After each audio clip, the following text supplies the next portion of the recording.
Welcome to Radio Abundance, a podcast by YIMBY Democrats for America. It's time to build again, folks. Fascism never made America great, but when progressives build, that's where you'll find American greatness. Tonight's first guest is Marc Dunkleman.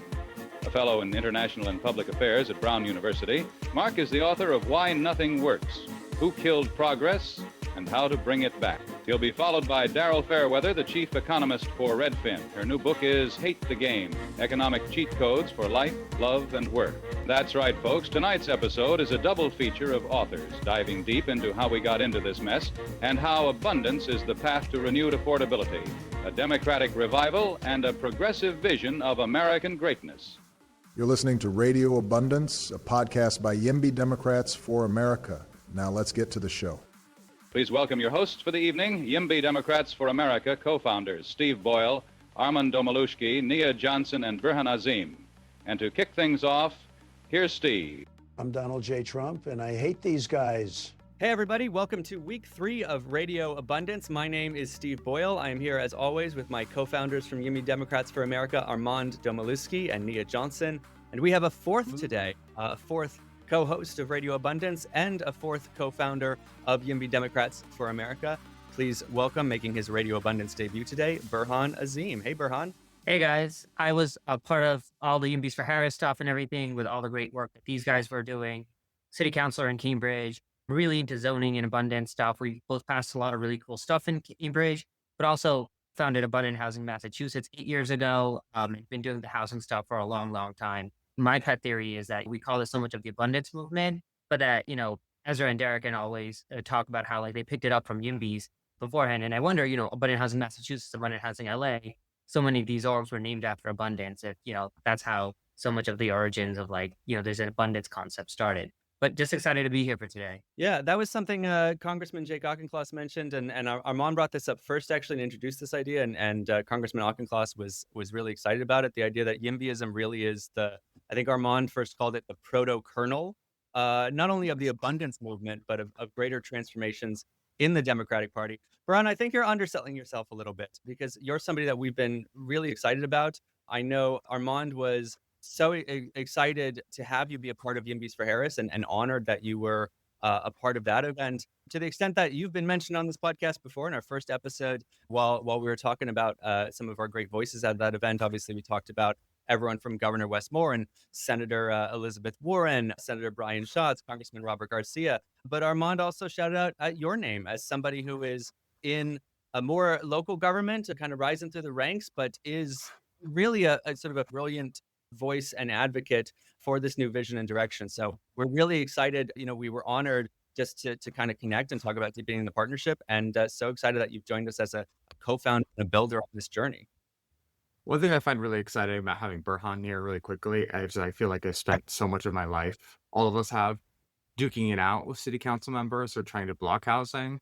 So now that there's one here who's like, yeah, I'm pro housing, I was like, that's amazing. The tide is shifting, right? We're starting to get a little bit of power. On our first episode, Armand, Nia, and I shared a little bit of our origin stories. Armand is the son of Polish refugees. He grew up surrounded by home building and construction, and then got into this movement as a resident of San Francisco. Nia grew up in the suburbs of Massachusetts and saw just how much harm car culture was doing to our world, both making the neighborhoods more boring and also polluting the air and lengthening commutes. There is death and injury from cars. Nia lives in New York now and can point very concretely to a better way of doing things.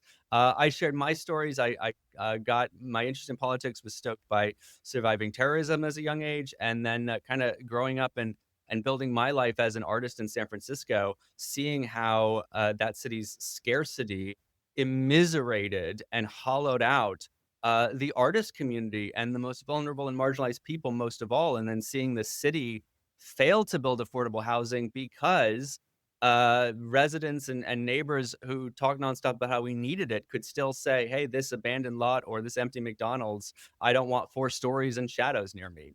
Those are our origin stories and our moments of abundance radicalization. And Burhan, I'm curious if you can give us a little background and tell us yours. Yeah, it's kind of similar to Armand in my own way. So I was actually born in Pakistan, in Multan, on the outskirts near like a mango farm sort of situation. And then my sister was born premature. There wasn't like great healthcare and everything. So my parents got into debt, just keeping her in the incubator and everything like that. My mom actually became so desperate that she wanted to try to get us out of there because that was the only way you would make it. And then she did. She won the lottery, the Visa lottery that got us a ticket to New York. We came to New York and then we ended up staying with another family. There was 13 of us in this 3 bedroom. We would stay in the basement whenever the landlord would come over for inspections and everything like that because it's just illegal to have that many people moved around every year for a long time. But I got lucky, eventually got a full scholarship that helped pay for MIT and stuff like that, which is where I went to college. And then from there, I got involved in the local community in Cambridge where I moved to. And I was just shocked by how controversial all sorts of housing was. And especially at that time, I was young, 22, but the median age in Cambridge is 20, even including students, it gets to like 32. It's a pretty young city. But the next youngest city councilor was like 53, excluding the mayor at the time. And I just felt like, there was so many ways that we could do better. And so I lost my first election, but I won the second one and then became the youngest city councilor ever elected in our city. And then since then, we've been passing a major zoning reform every year. So it's been pretty exciting. I'm really excited. I'm really excited about this episode, and I'm also excited that we have you on it and joining us to talk about it. We launched with 2 big double feature episodes featuring some pretty heavy hitting elected officials. Right, we had Governor Westmore of Maryland, who is a Rhodes Scholar, an Army veteran, now an abundance and affordability focused governor, and I happen to think a pretty compelling and potentially powerful contender for the presidency in 2028. We had Jake Auchincloss, who is smart as a whip and a millennial. He's 37 years old. He and I were both born in the same year. It puts me to shame a little bit. And just a really exciting and unflinching advocate for abundance with kind of the same wonkish spirit and detail that we have here. We followed that up by focusing on the world around New York City, both in New York City and Zellner Myrie, state senator from New York, and his plans to build 1 million new homes in New York in the next decade, a plan he called Rebuild NYC. And then right across the Hudson River in Jersey City, the mayor of Jersey City, Stephen Fulop, now running for governor of New Jersey, who has surged home building there. He's actually also a veteran, as is Jake Auchincloss. He watched the first plane hit on 9/11 with his own eyes from Lower Manhattan, left his Wall Street job, went to serve in Iraq, came back, became mayor, and under him, Jersey City's gone from 1% of all the building permits in New Jersey to more than 10%. So that's been very exciting, but we're not just going to focus on politicians and elected officials. Today, we've got 2 experts and authors. One is Daryl Fairweather. Daryl Fairweather is an economist. He's actually the chief economist for Redfin, which is an apolitical job. We know her for her political inclinations. She was a great supporter for Yimbys for Harris. She joined our big Yimbicella fundraiser. She joined our kind of hosting panel for our phone banking events. Her new book is called Hate the Game, which focuses both on the housing market and our economy, but also a little bit of game design and game theory and how to use the mechanics of games to get what you want.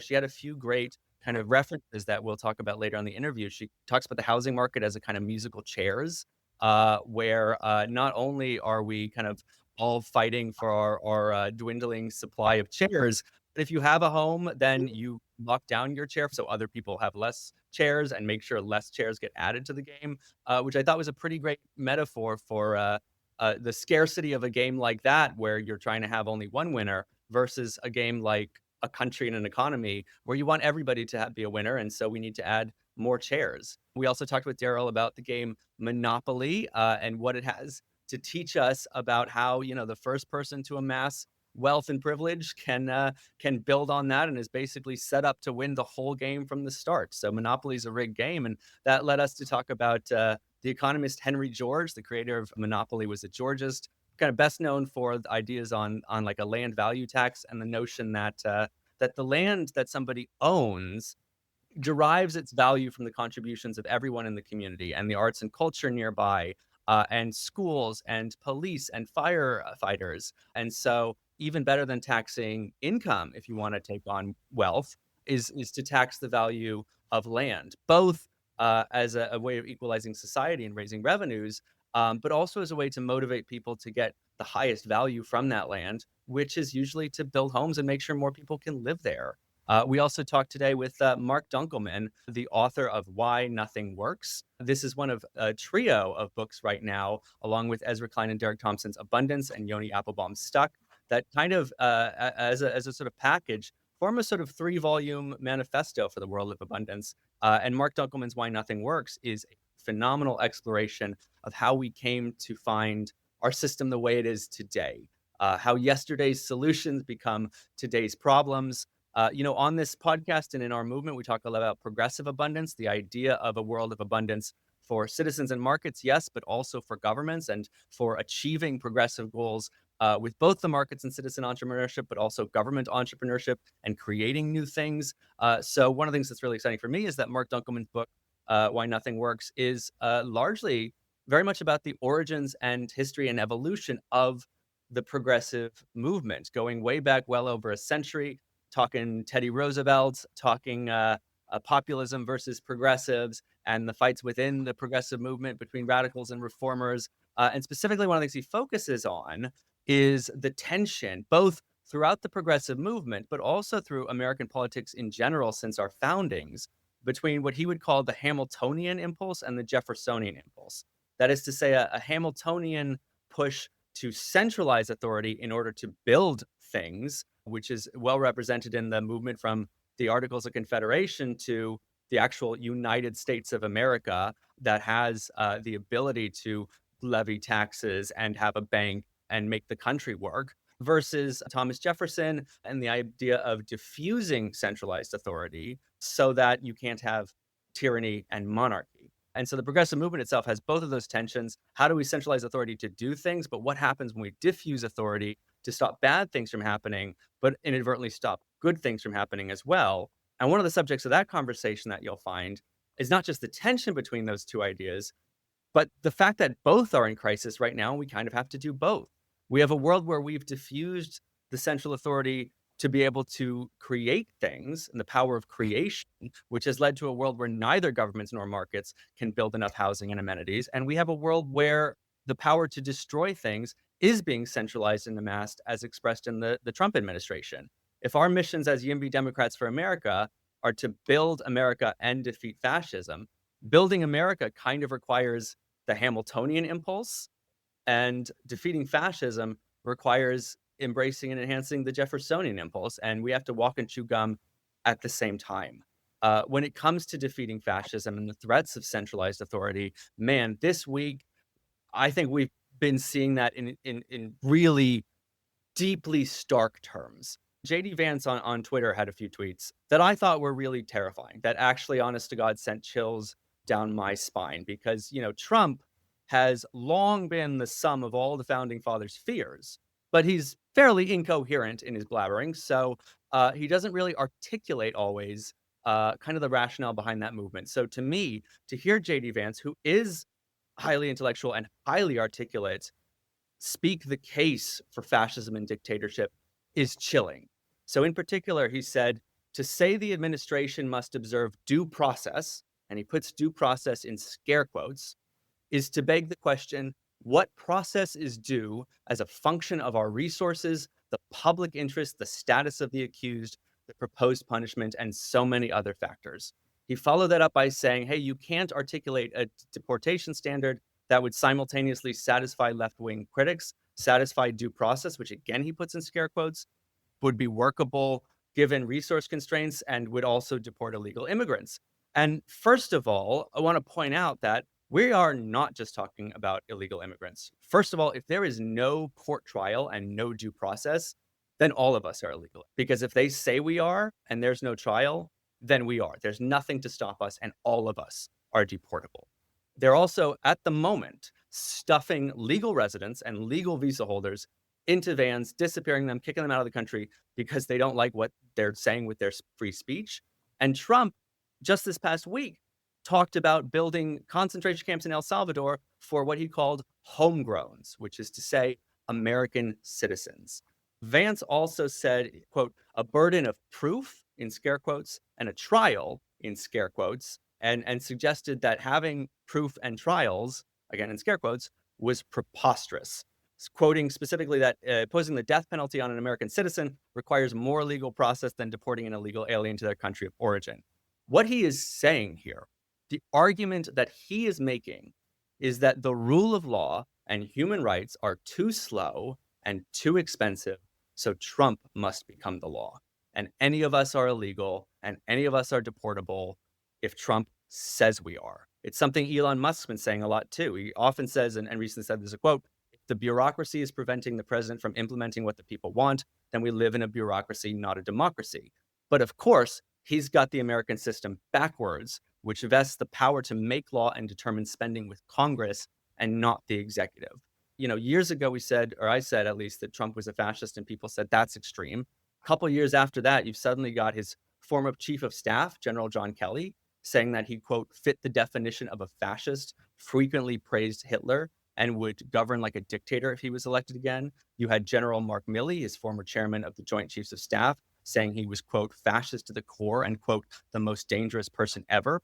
You had former Secretary of Defense, Mark Esper, along with Trump's former White House press secretary, former communications director, former Assistant Secretary of Homeland Security, saying he was a fascist. Now, many people agree he's a fascist, but say, hey, calling him something approaching a Nazi is going a bridge too far. But I would remind you that U.S. aid cuts, and this is already cited in a report by the Financial Times, just cutting U.S. aid and PEPFAR means condemning 3 million people around the globe to death. So if we spent our whole life talking about the Holocaust and 6 million Jews dying, we are halfway there already. You know, connecting to the abundance piece, there was a lot of stuff that was going around Harvard last week, as you guys might have seen. You know, the Trump administration put in a $6.7 billion federal funding freeze on Harvard. And that was actually a very interesting week for me because there was a lot of fear that it would end up like the law firms where originally Paul Weiss tried to stand up and then there was no one there to stand with them. And in fact, other firms tried to poach their lawyers almost immediately, and that led to a quick concession.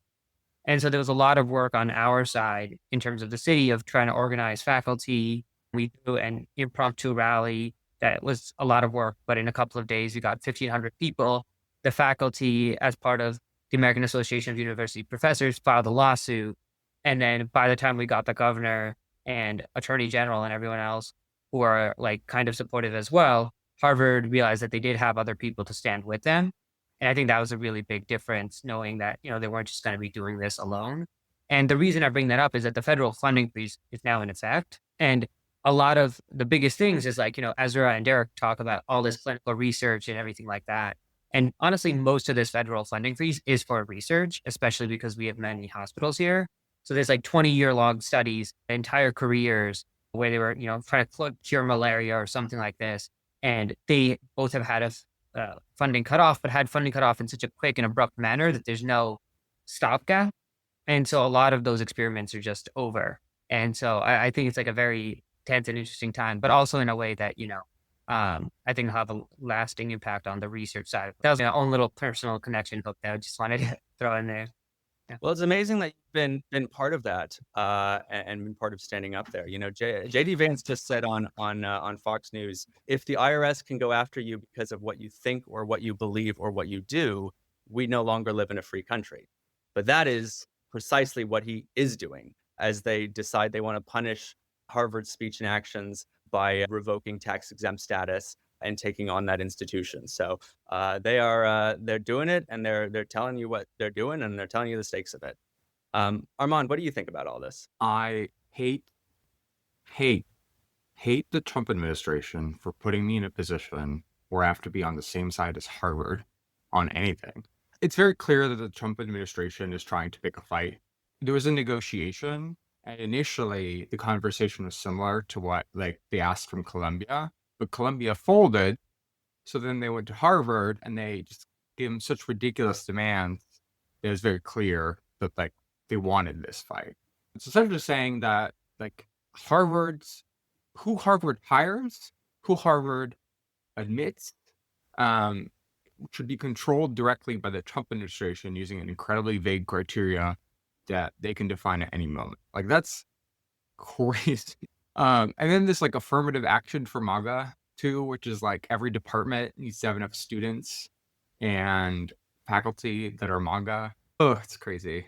Well, the world might be dark right now, but this podcast ain't just doom and gloom. There's exciting stuff happening in the abundance movement as well, which is the mirror image of this and the answer to it, right? We talked with Marc Dunkleman, and you'll see that interview shortly, where he proposes that part of what fueled Trump's rise, both in 2016 and then again in 2024, was people giving up on a government that didn't seem like it was working.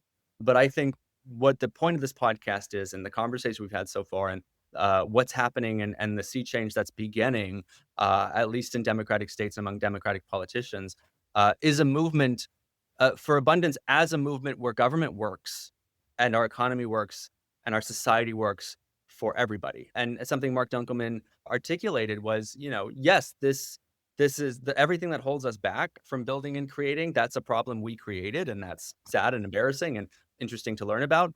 But it's also exciting and an opportunity. And the good news, because that means it's within our power to fix it. So today's two conversations are really exciting deep dives with two experts and authors with brand new books, which are excellent, that I loved reading, that you will enjoy reading as well, that are really exciting exploration of where we are today and where we came from, but also where we can go and how that brighter future and that kind of utopian progressive dream that Ezra Klein and Derek Thompson talk about in abundance can be realized and can be made manifest. Armand, Nia, Burhan, from our two interviews with Daryl Fairweather and Marc Dunkleman, before we get to them and show them off, I'm curious if there's anything you think people should be knowing or thinking about before we jump into them. I think we have conversations about how our governance has just made everything just impossible and dysfunctional. And I think right now, in this political moment, it's all kind of coming home to roost all at the same time. I think the theme I've been picking up on in all of these interviews. I'd say for Marc Dunkleman, the one thing to keep in mind is think closely about the things that he's going to say about history. I think a lot of the conversations we have around abundance are often understandably about a great potential future and the problems we face now, but it's really helpful to understand how we got here and why we got here. And then with Daryl, one, I just think she's really great. I'm a huge fan, but I really appreciate the conversation about land value taxation. It's a very specific and not as much discussed topic, but it's actually something very fundamental to how housing operates in America. I think it's a pretty good setup. And with that, let's get to our first interview with Marc Dunkleman. This is reality. We are in that world now. We allowed that world to happen with all of our procedures, all of our love of the rules and the institutions, with a presidential election where the Democrats formed a united front of people who believed the institutions were correct just as they were. And we opened the door enough that this came through it. Liberals have become so afraid of bad things happening, they cannot make enough good things happen. They've become so afraid of the government abusing its power that they don't allow the government to use its power for good. There's a great piece Marc Dunkleman wrote, a very related book called Why Nothing Works, but the core of that book was written some years ago in a great piece he wrote about Penn State and how hard it had been to remodel, to redo Penn Station in, not Penn State, I'm sorry, Penn Station. Penn State has its own problems. But Penn Station in New York City. And the point he made was that in this effort to make sure a Robert Moses could never happen again, in this effort to make sure that the government could not act in a way with such fearsome consequences for poor communities, for people who didn't have power, we made it too hard for the government to act consequentially. His book now has this epigraph that if Robert Moses was born today, he couldn't get shit done. And that's the reality of it. Yes, if you make it more possible to wield power, this is an old argument I have with people about things like the filibuster, you will make it more possible for power to be wielded in ways you don't like. And if the strategy of not allowing power to be wielded was working, then we wouldn't be sitting here having this conversation. But instead, hundreds of thousands of people are leaving California, Illinois, and Chicago, leading to, if this continues in the census of 2030, a red shift so large that a Democrat could win everything Kamala Harris won, add in the blue wall, and still lose the election. So I would say to the people who say, if we change things, bad things might happen, bad things are happening. Maybe we should change things. Thanks for that introduction, Ezra Klein. Our first guest tonight is Marc Dunkleman. Marc Dunkleman is a fellow in international and public affairs at Brown University. Marc has served as a senior fellow at the Clinton Foundation, on the staff of the Senate Judiciary Committee, and as the vice president for strategy and communications at the Democratic Leadership Council. His new book is called Why Nothing Works: Who Killed Progress and How to Bring It Back. Please welcome to Radio Abundance, Marc Dunkleman. And to kick things off, here's Steve Boyle. All right, we are here with Marc Dunkleman. The book is Why Nothing Works: Who Killed Progress and How to Bring It Back. Marc Dunkleman, welcome to Radio Abundance. Thrilled to be here. Thanks for having me on.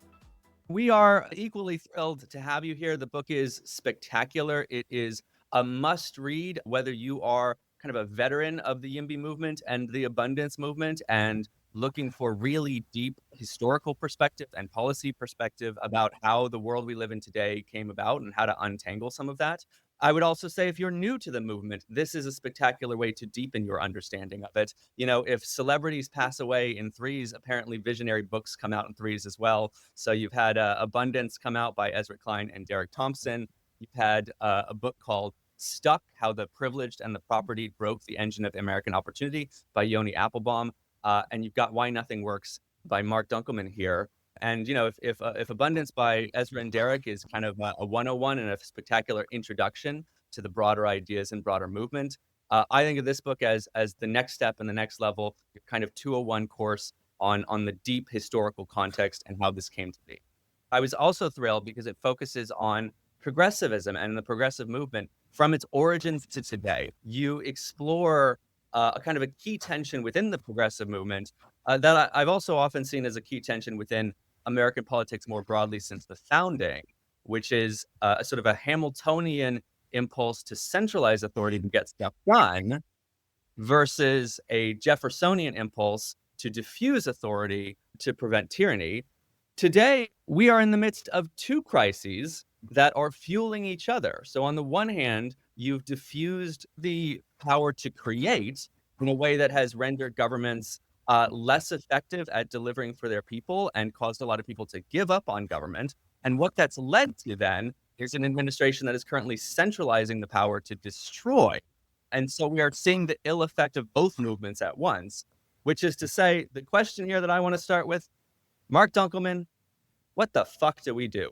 That's an opening question worthy of a terrific podcast. The politics of populism that we're now seeing is explicitly the product of what progressives have done to themselves.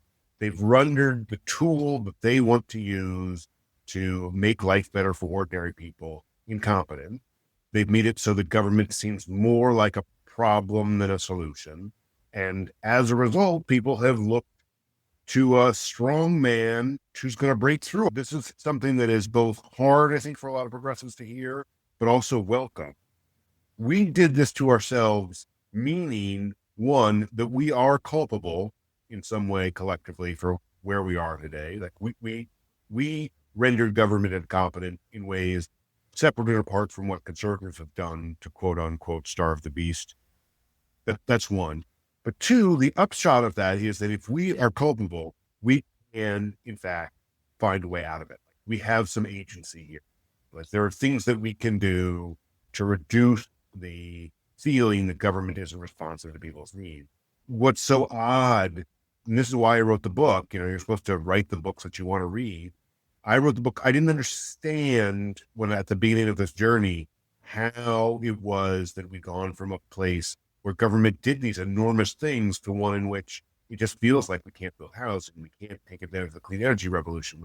High-speed rail is a joke, like all of these things that should be doable. And like, it's so easy for those of us in the progressive movement to sort of say, well, we can't do it because of the Republicans. We can't do it because of the conservatives. In fact, like we played a role in this. And if we played a role, then we can unplay that role. And so the core of your question was, what the fuck do we do? Let's first recognize what we have done and then begin to think through a way to rebalance that. Not so that we go back to the dark old days of, power brokers doing things to communities and then having no say, but that where we can have some sort of thoughtful conversation about what needs to be done, and then we can get to an expeditious resolution. Speaking of that, your book has a lot about Robert Moses. What I found really interesting was that Moses got a lot of power by writing laws, tweaking things into laws, or getting on certain boards and so on. And one of the things I didn't realize prior to reading your book, actually, was that it's not like Moses was appointed to a role that is like, I have all this power. It was like a very specific effort to do it. How much of this is contingent? If there was not a man named Robert Moses who was trying to do all of this, was there ever like a collective decision made policy wise to do things? Like if the TVA, for example, had no involved Robert Moses, but still happened. And then both New York, it really was like there was no single person who was assigned to this. It just he finagled the way to get all this power collectively. And so when you paint this as like there's an air of growth and then a backlash, how much of it was contingent on specific individuals versus like systems that were set up for growth in the first place and then got repealed? Yeah, it's a great question. Robert Moses is emblematic of a certain type of progressive. So you have to remember that at the moment that progressivism was born, the end of the 19th century, beginning of the 20th, like the problem was not so dissimilar from today in the notion that everyone felt as though nothing worked. Right? There was no one to build the sewer system in the neighborhood.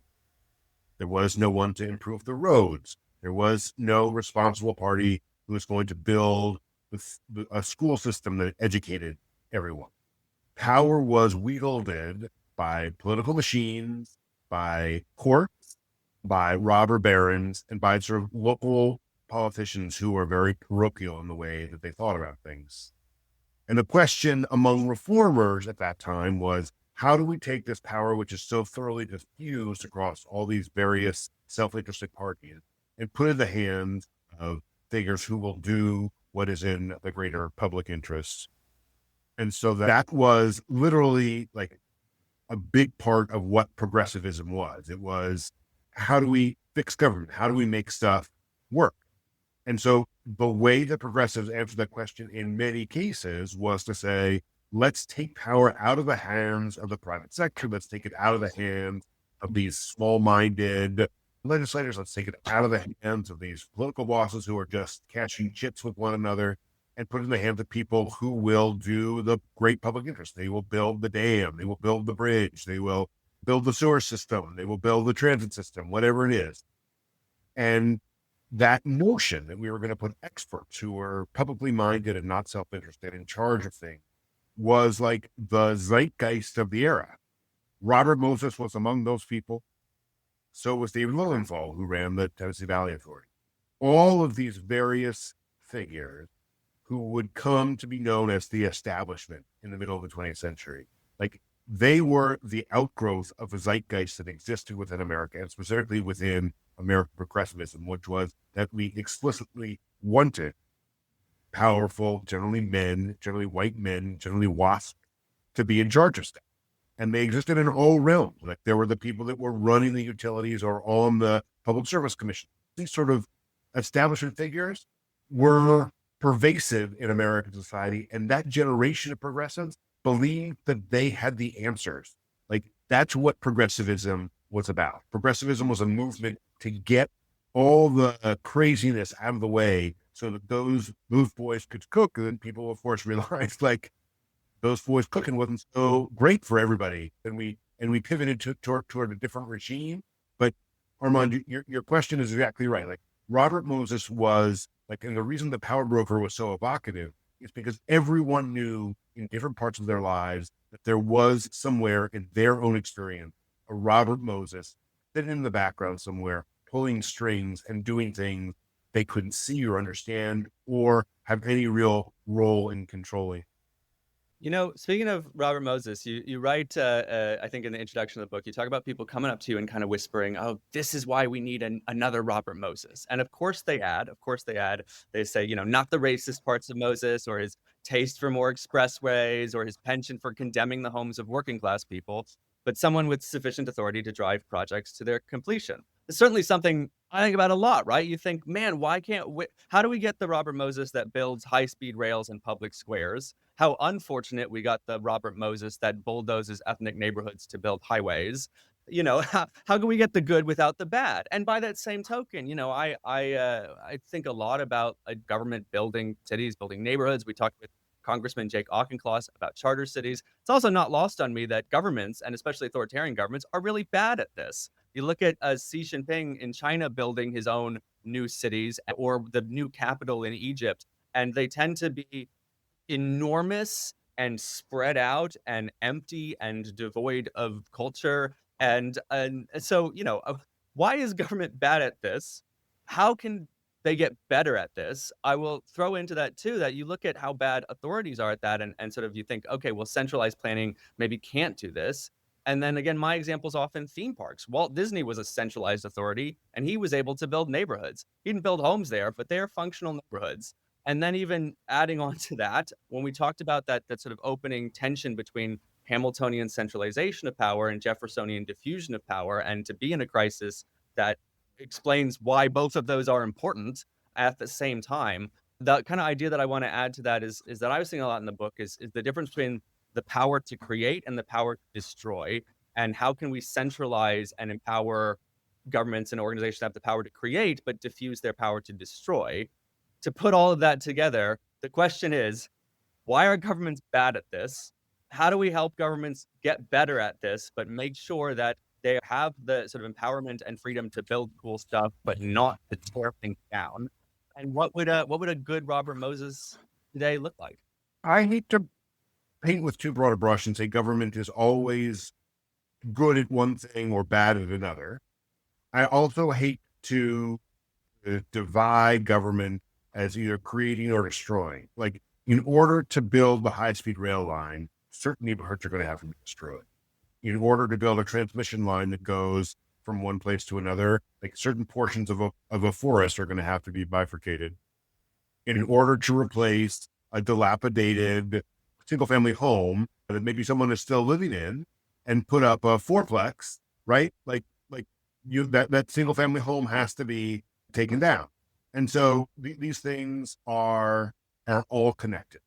The central tension, which you're exactly right, you want to figure out some good balance where ordinary people and market-oriented things, like people are going to vote with their feet and where they want to live and how they want to live, like that those have a role to play, and it shouldn't just be some, the fountainhead shouldn't get to just sort of decide what America is going to look like in 20 years. So you don't want that. You also don't want a situation where anyone who is touched by any change has veto power over it. Like, these are the two extremes. One where there's a single figure who gets to decide what's created and what's destroyed. Another where anyone can say, no, I don't want that product. You need to find some balance between the two. And then I think the hard thing for progressives this is actually creates some differentiation between, I think, some of the other books you mentioned. Dion's terrific book, Stuck, and Derek and Ezra's awesome book, which is, the founding of a movement. The question is not whether you take all of the considerations that go into whether we build something or don't build something. What are the environmental implications? What are the implications for historic housing, for communities, for wealth, for inequality? All these things should be taken into account. To my mind, the problem today, which Robert Moses solved in a way that we don't want to emulate, the problem today is there's no one who has the discretion or the power to ratify a trade-off. If you accept that in order to build the high-speed rail line, the rail line has to be built through certain neighborhoods. There's no way to get to downtown LA, right? Without, downtown LA is surrounded by neighborhoods. So if you're going to get a rail line into downtown LA, it's going to have to go through one of them. Same with San Francisco, right? There are going to be places that are affected by this new infrastructure. You're going to get power from, and this is the story in my book, you're going to get power from Quebec, which has a surfeit of clean, dam-generated hydropower, into the Massachusetts grid, and Massachusetts does not border Quebec, then that power has to be transported by a transmission line that goes through New York, Vermont, New Hampshire, Maine. There's just no other way to do it. And the central question isn't, is there going to be some negative effect, some negative impact on someone who did not benefit? It is, who in the end gets to decide which neighborhood is affected, which route the transmission line takes, where the tracks are going to be laid, which neighborhoods are going to be inundated with new housing. Like, someone needs to be empowered to decide.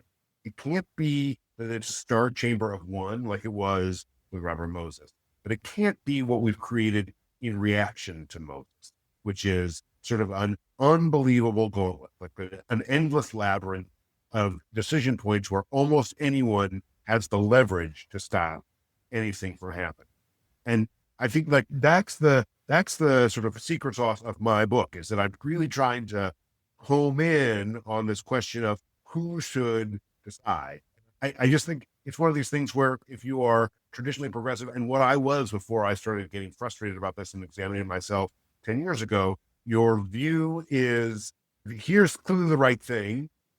If it hurts these people, it is bad, rather than all the choices that we have, including not doing anything, have harms and benefits to different groups.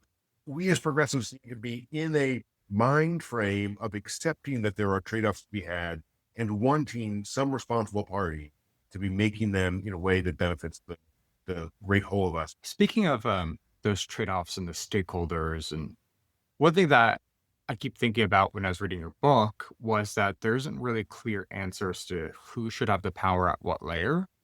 And so, for example, if you're talking about, housing, right now, housing is really determined very hyper locally, but there's efforts to look at it through a state perspective. And one thing I've thought a lot about is the notion that a lot of the processes we have that are meant to be democratic are not particularly democratic, like community engagement hearings.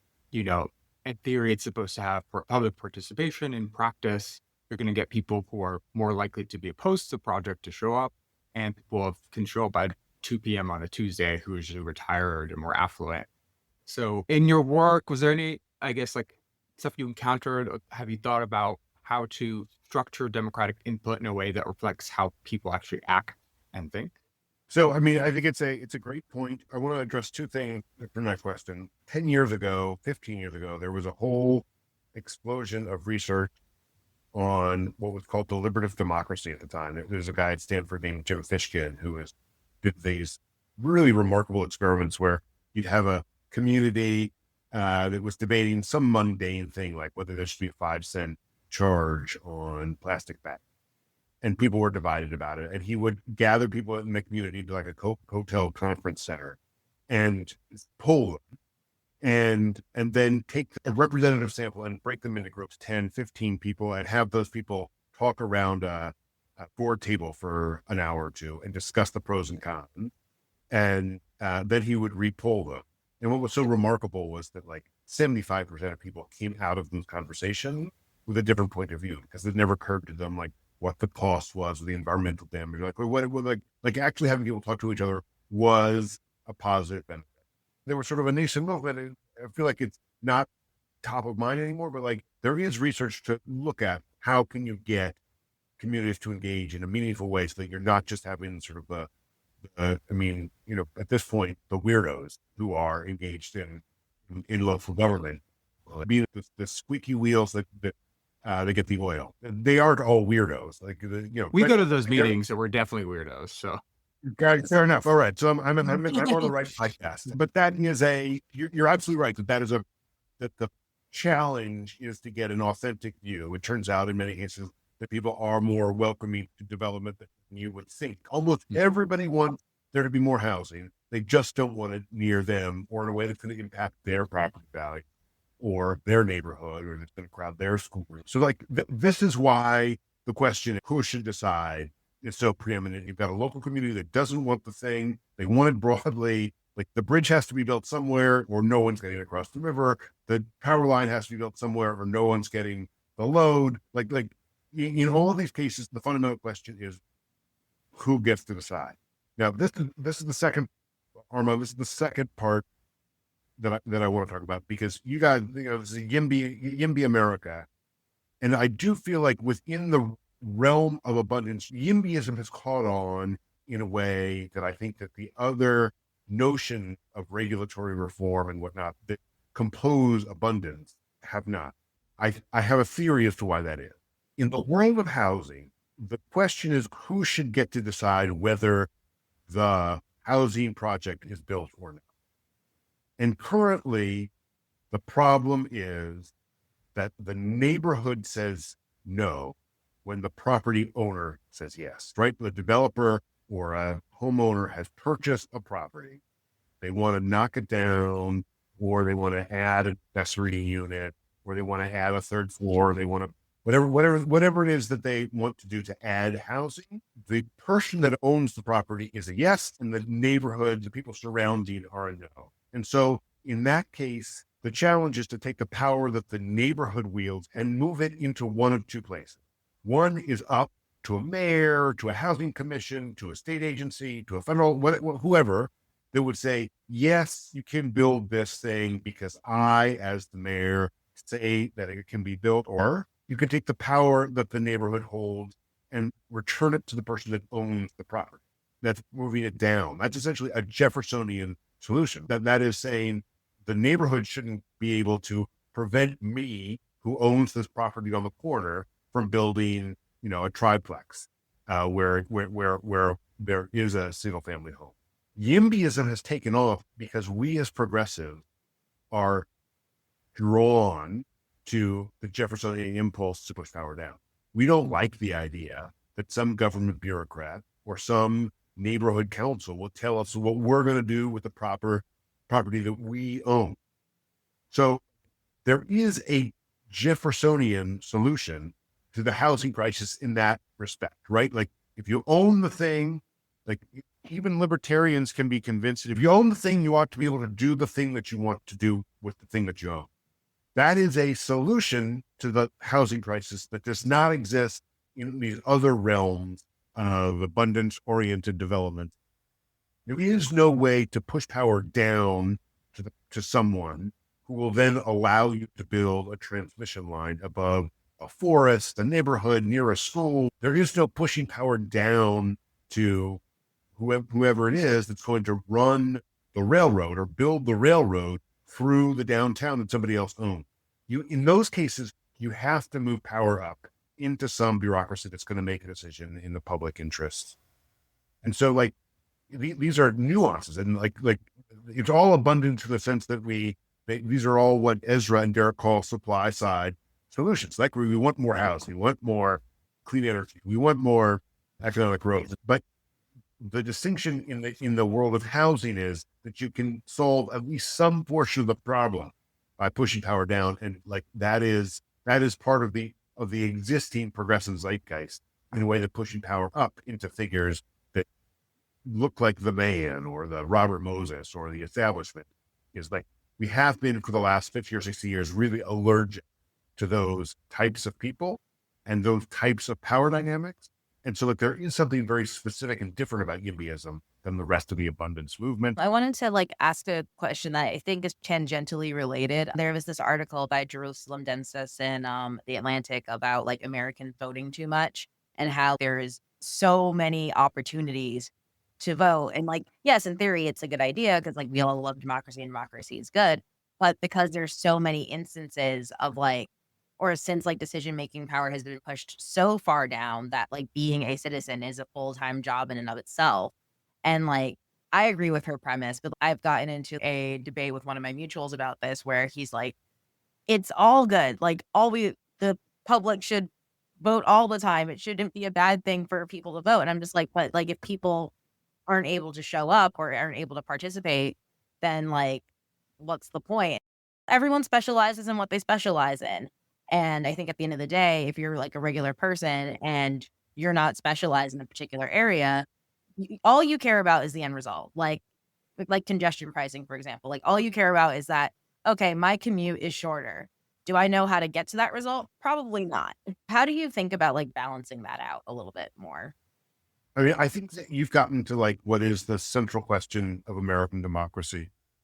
I think beyond the question of abundance, the central question is we want everybody to have a maximal ability to participate, to express their opinion, to have control over their own lives, to drive their own prosperity. We have a right to pursuit of happiness, all of this stuff.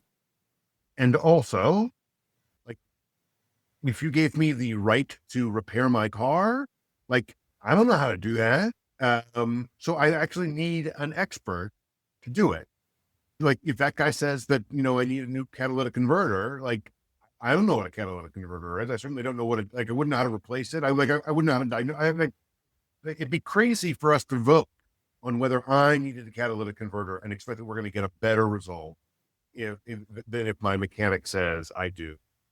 There are a few very well-known journalists in like the first quarter to a third of the 20th century. One was a guy named H.L. Mencken, who was known as the Oracle of Baltimore, the sort of a very acerbic guy who started a magazine, was sort of the precursor to the New Yorker. Another named Walter Lippmann, Brahman, ended up as sort of a foreign policy writer. But the two of them, competitive as they were to the early 20th century, were like their general view of the world was that people were idiots. Right? Like they're if you read what they're writing, like their view is really belittling the working class, anyone who hasn't been highly trained. Like Mencken thinks everyone should only listen to Beethoven. Lippmann, like, is really disparaging and so like their notion is oddly progressive. Like that, the progressivism of that moment, like the sort of notion was like ordinary people don't know about anything. They should not have any role to play in like these big decisions. And that was a progressive point of view. And I said that to someone who said to me, like, that's so offensive, right? Like that's so the antithesis of what progressivism should be about, which should be about more engagement and whatnot. And like, I remember thinking, I don't know exactly, like, it is, right? Like there's just no other way around it. The way that they would have answered is sort of like in my catalytic converter story is like on issues of war and peace, like what do I know about what the dynamics are in Southeast Asia or in like, like we shouldn't be voting on what America's engagement with Peru looks like, right? Like there should be someone who knows about Peru. Yeah, there's some guy who's obsessed with Peru who did his PhD thesis on Peru. And I think that he should be the one, like, who should be the Peru guy. Right. Or should we be taxed at a higher rate or a lower rate? Should expenditures be up or down? Like these are all like you want to create some balance between the democratic impulse or the Jeffersonian impulse to give ordinary people more say, and a Hamiltonian impulse where you're giving people who really know about Peru or catalytic converters or whatever it is more of a role. We went too far in the Hamiltonian direction in the mid 20th century. And progressives wake up to this, right? That if they see that the best and brightest, as David Halberstam calls them, gets us into Vietnam, right? Like the city fathers who we have venerated and who are running the cities and making decisions. Turns out that they're in many cases they're like racist, like, right? Like Bull Connor is a member of the establishment, right? Like Richard Daley, like these are not totally appealing guys, like, right? Like they have done urban renewal where they like the city fathers like have basically just bulldozed entire areas of the country. In many cases, like this is not remembered, but like they were doing their ideas in many cases was that people were trapped in slums, and that if you bulldoze the slums and then build up modern new buildings, that these people would benefit. They had no notion of the social capital or the feeling of disempowerment that would happen when the neighborhood got bulldozed. Like some of them were bad, but some of them thought they were doing the people who were living in the slums a favor. Like, which is sort of a remarkable and crazy thing to say today, but like that was their mentality.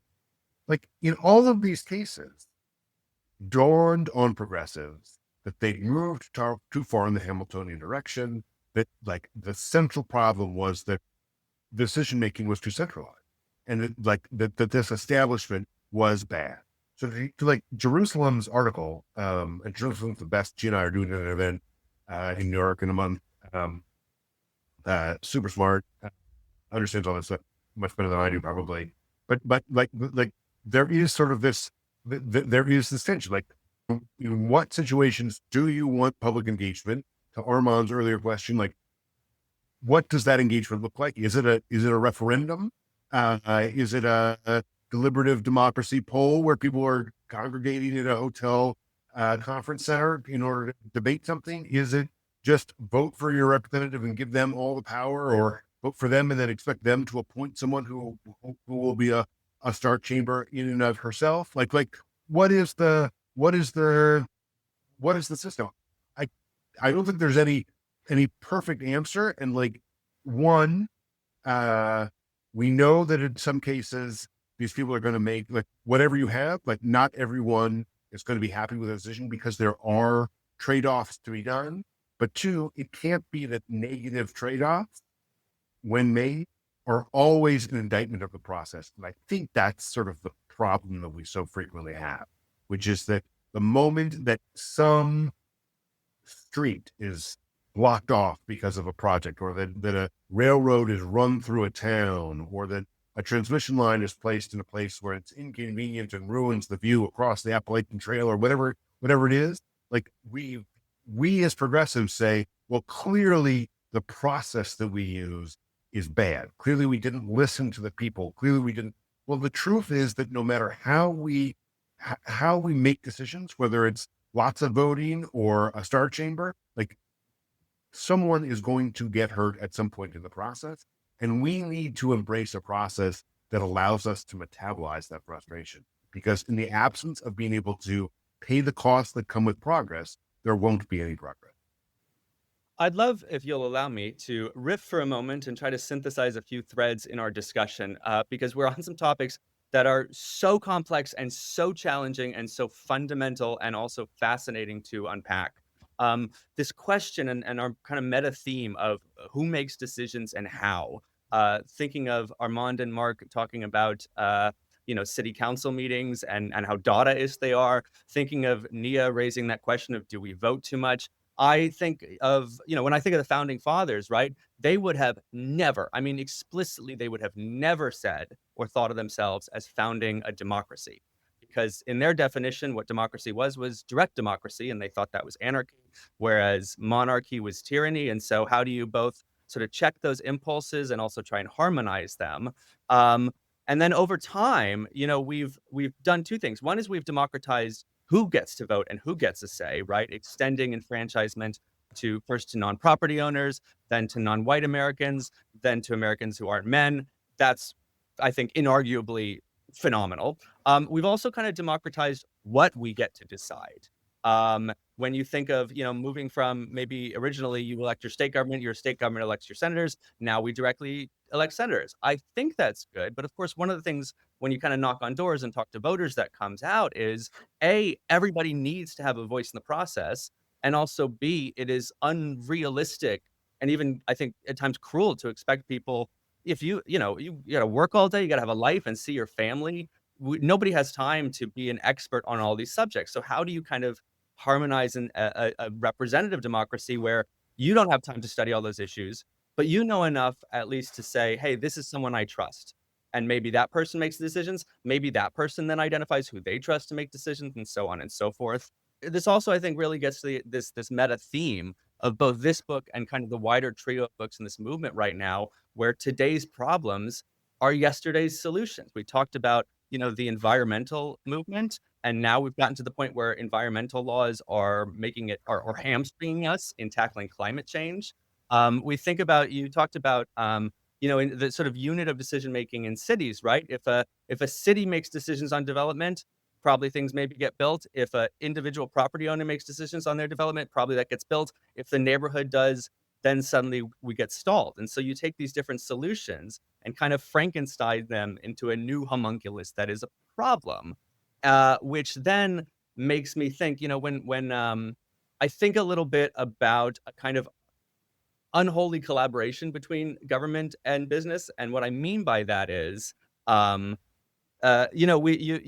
have kind of businesses in the private market that can do things quickly, but also do things that work and sort of test and refine that over time and let anybody kind of throw in new stuff. Government that can act at scale. And then you think, oh man, we can probably solve problems by like, if the market builds something great, will require this many percentage of affordable units, and that's a win-win, except, oh wait, then that makes it not pencil out, and then it doesn't get built, and then we get no affordable units. So this sort of win-win solution actually becomes a lose-lose problem. I actually use that as kind of my definition for when I try to think of the kind of a derogatory version of neoliberalism. That's what I think about, which is that collaboration between those two sides that actually means that neither gets to do what it's best at, and we get the worst of all worlds instead of the best of all worlds. I also think there's kind of theme here of not just who gets to decide, but what's appropriate to decide. And on one angle, that's like we're talking about, like if it's your property, if it's not your property, if that's your neighbor's property, do you have the right to decide? Or sorry, it's not your property, right? Let that person decide. By that same token, I was talking not very long ago in San Francisco to a member of a Chinese Democratic Club. We were having a great conversation. But he was telling me, hey, on the West Side in this neighborhood, the neighborhood doesn't want 4-story buildings. Shouldn't we listen to the neighborhood? And I thought, like, I get that. But also, if the thing that the neighborhood didn't want was for Chinese people to move there, then I think what I would think would be tough shit. To make this our most profane episode yet, go fuck yourself. Chinese people, of course, can move there. And so at what point do you say, well, of course, somebody can build a 4-story building there? It just brings me back to the kind of macro arc of the book, which is very much also about the origins and history and evolution of progressivism, which I think is so important to know. If you just know today's definitions, you might be missing a sort of wider backstory. Even in my own lifetime, the definition has shifted. I remember when we first started using that word, I was so excited because the word liberal was tainted, but here was this word which had progress in it. Now we've got to this point where people who call themselves progressive are often thwarting progress. You've got a weird world of words where in San Francisco, the folks who call themselves progressives are the ones who are anti-tech and want neighborhoods not to change. At the national level, the conservatives are the ones who are tearing down the system. On the origins of the progressive movement, I remember reading, I was so excited to get into this book because I was kind of introduced to this way of thinking from Jill Lepore has a great survey of American history called These Truths. You should read that after you read Marc Dunkleman's Why Nothing Works and Daryl Fairweather's Hate the Game. But it was sort of a lovely eye-opening moment to see the original progressives as kind of the YIMBYs of their day, right? The sort of rational, scientific technocrats. But then also, as you write about the Hamiltonian impulse, as you write about kind of radicals versus reformers, it sort of seems like we'd be on the reformer side. You've got maybe the more radical side saying, hey, we're anti-monopoly. This more reformer side saying, well, what if we had experts and we worked with business? But then, at what point is that not so much centralizing authority as empowering like micromanagement? Like, I don't know that us on this side, as sort of pro-government and pro-market as we are really looking for commissions of experts to decide things. So there's a lot of complications in these terms, a lot of gives and takes and trade-offs, and also a strange evolution of the movement and the way our political words kind of shift into sort of an ever-changing meaningless over time. So the thing that I took away from a lot of that, I agree with most of it, but the element that really resonates with me is this notion that we use these terms, neoliberal, progressive, liberal, neoconservative, Republican, Democrat, like none of them is perfect. And we all bring their own baggage to the term.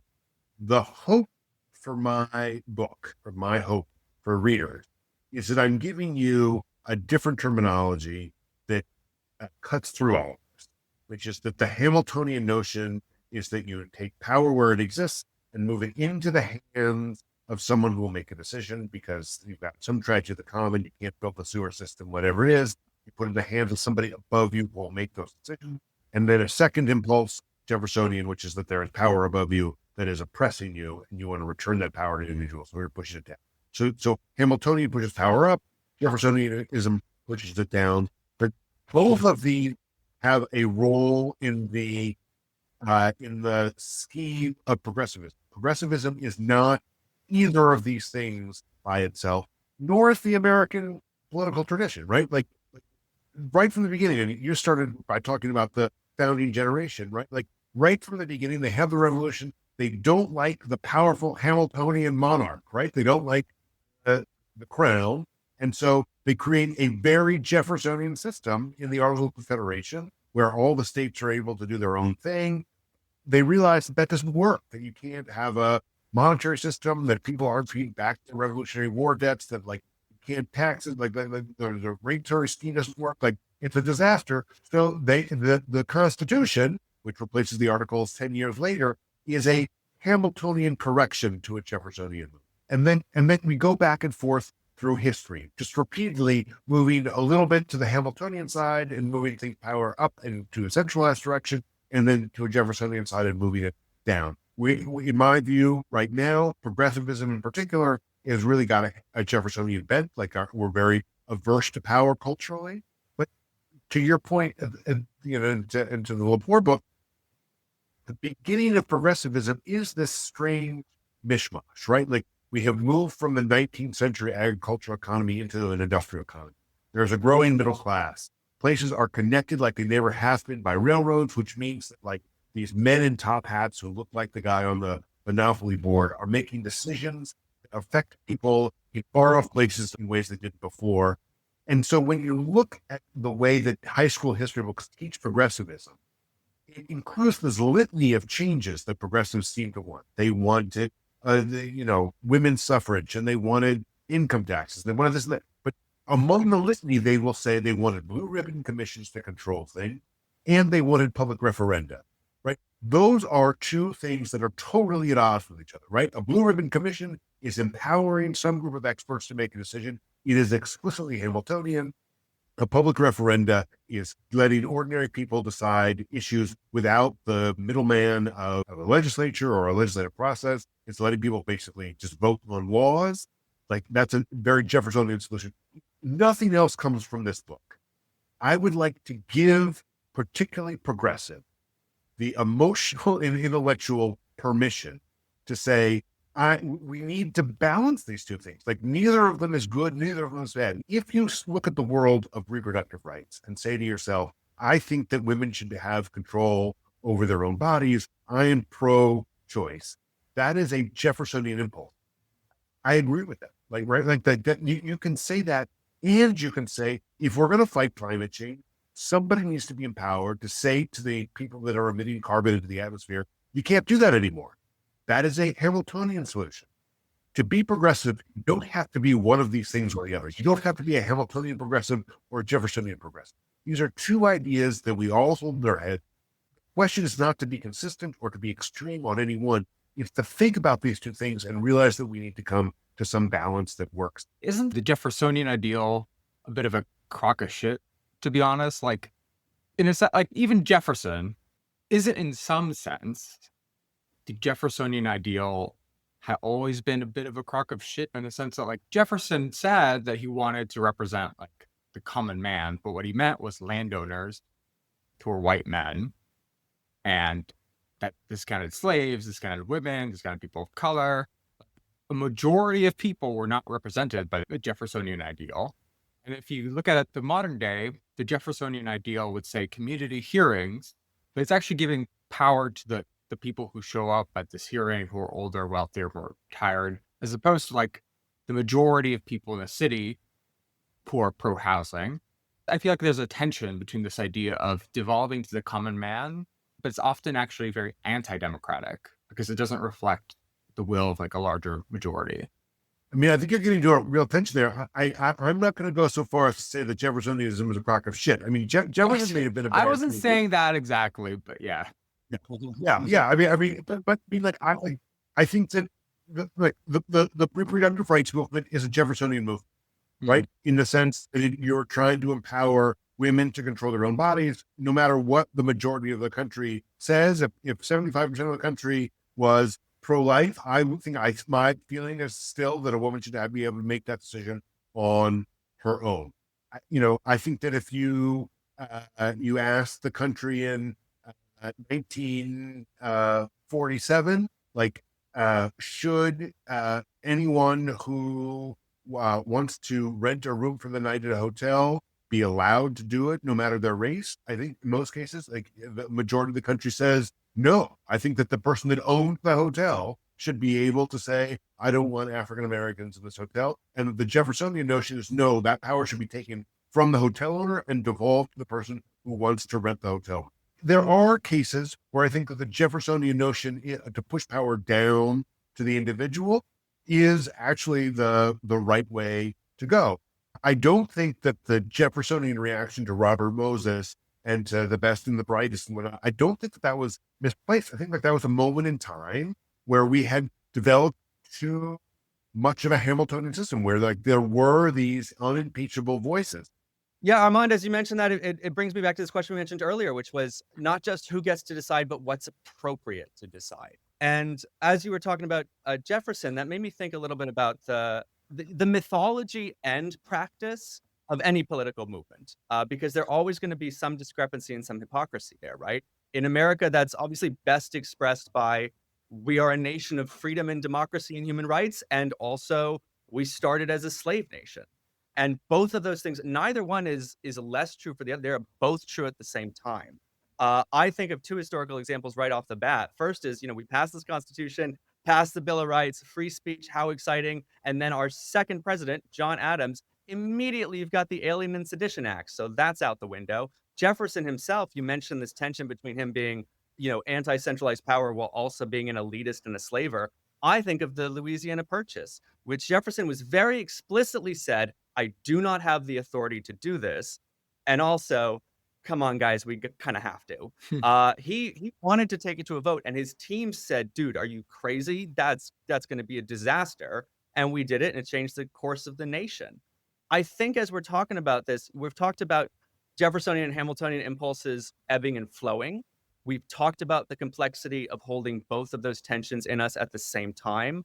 The thing that is prominent for me as we have this discussion is it seems to me right now, to bring us full circle to how we started, that we don't have to just ebb and flow. We don't have to just hold the tension together at the same time. We have to somehow go in both directions at once. And here's what I mean by that.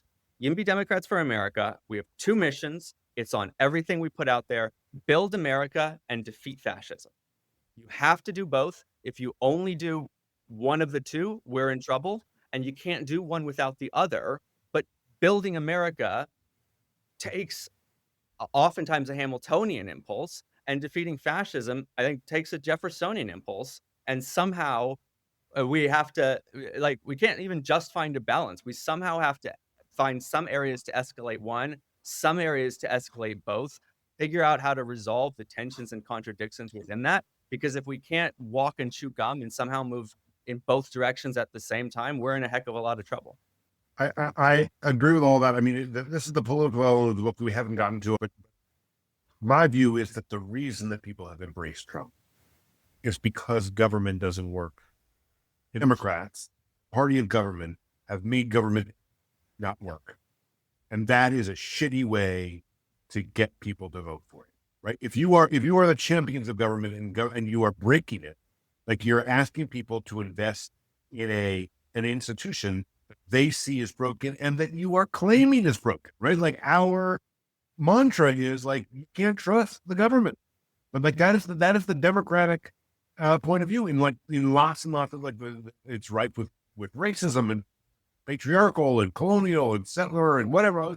There's a whole series of things that we criticize about the government, and then ask voters to embrace more government as a solution. It's a bananas way to approach it.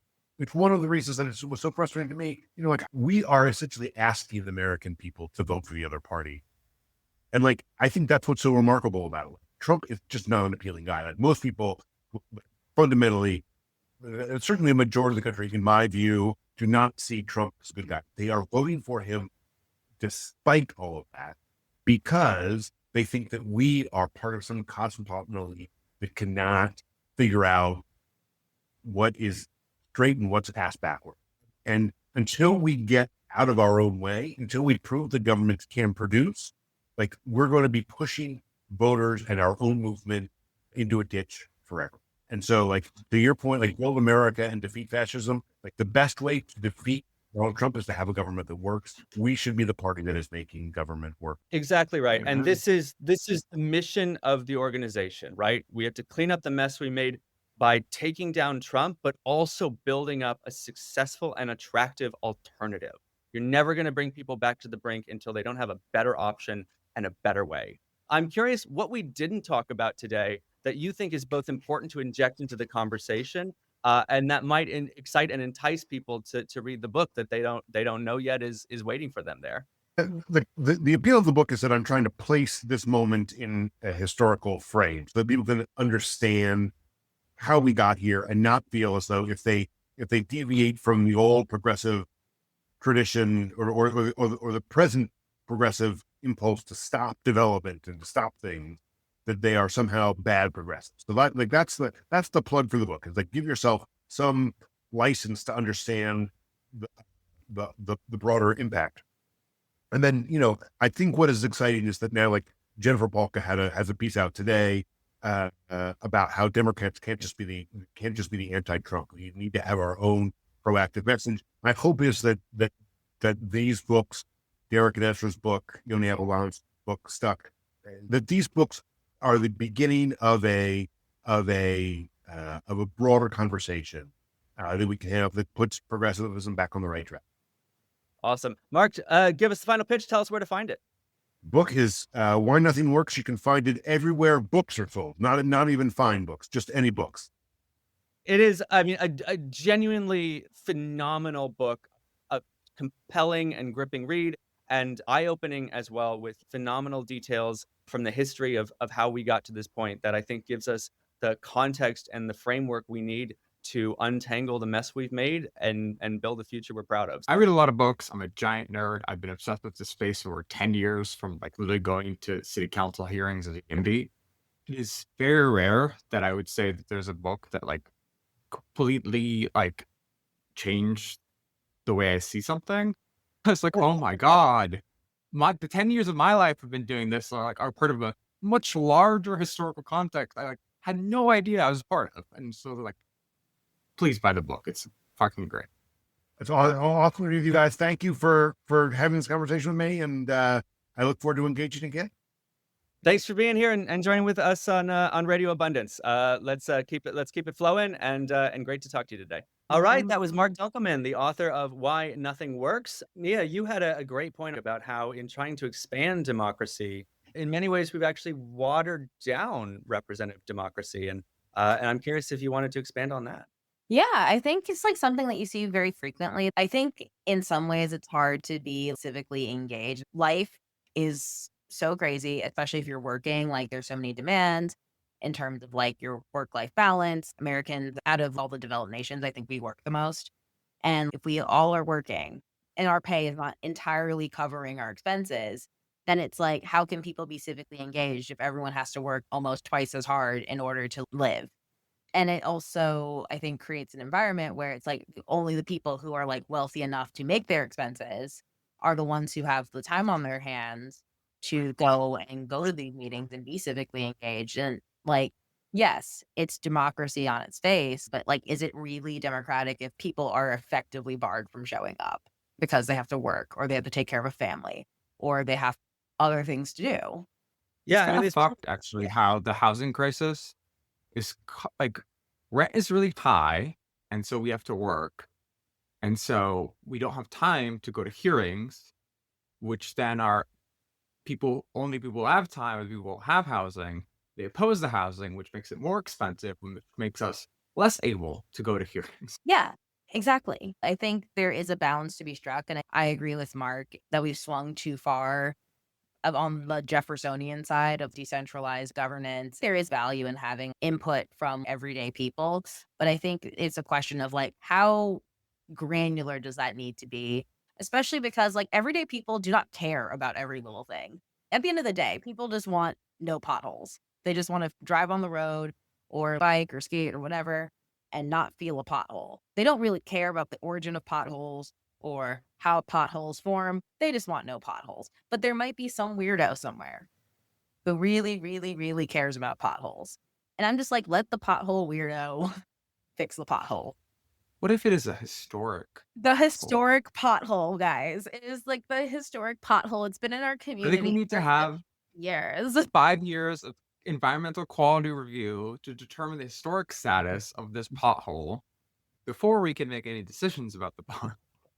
I mean, what I'll say is that I think that, as I was thinking about everything bagel liberalism, and I really think a lot of it is that housing itself was just not popular enough, or transit itself was just not popular enough to make it a single issue. So you tie all these other things to it so you can get enough votes to pass.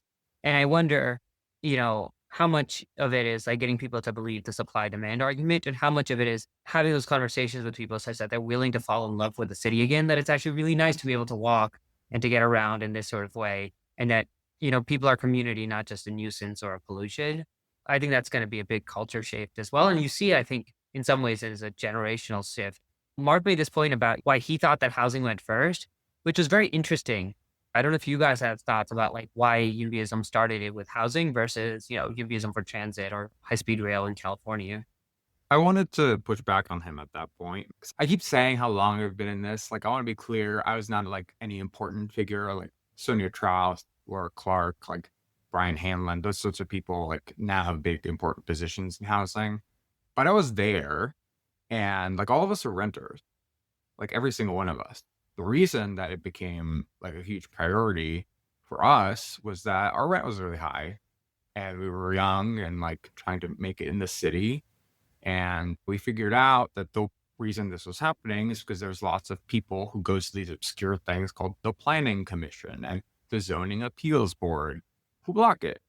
And so I don't really think the reason it took off first is because it was like more Jeffersonian in the sense that like, well, we wanted to devolve it to the property owner. I think it's more of a like, this was striking individuals, right? Like the fact that transit is bad is like very complicated, and there's like different niche things that bureaucracies are determining versus like, and a lot of people don't use public transit except in like major cities like New York where most people do, but even in San Francisco, a lot of people drive.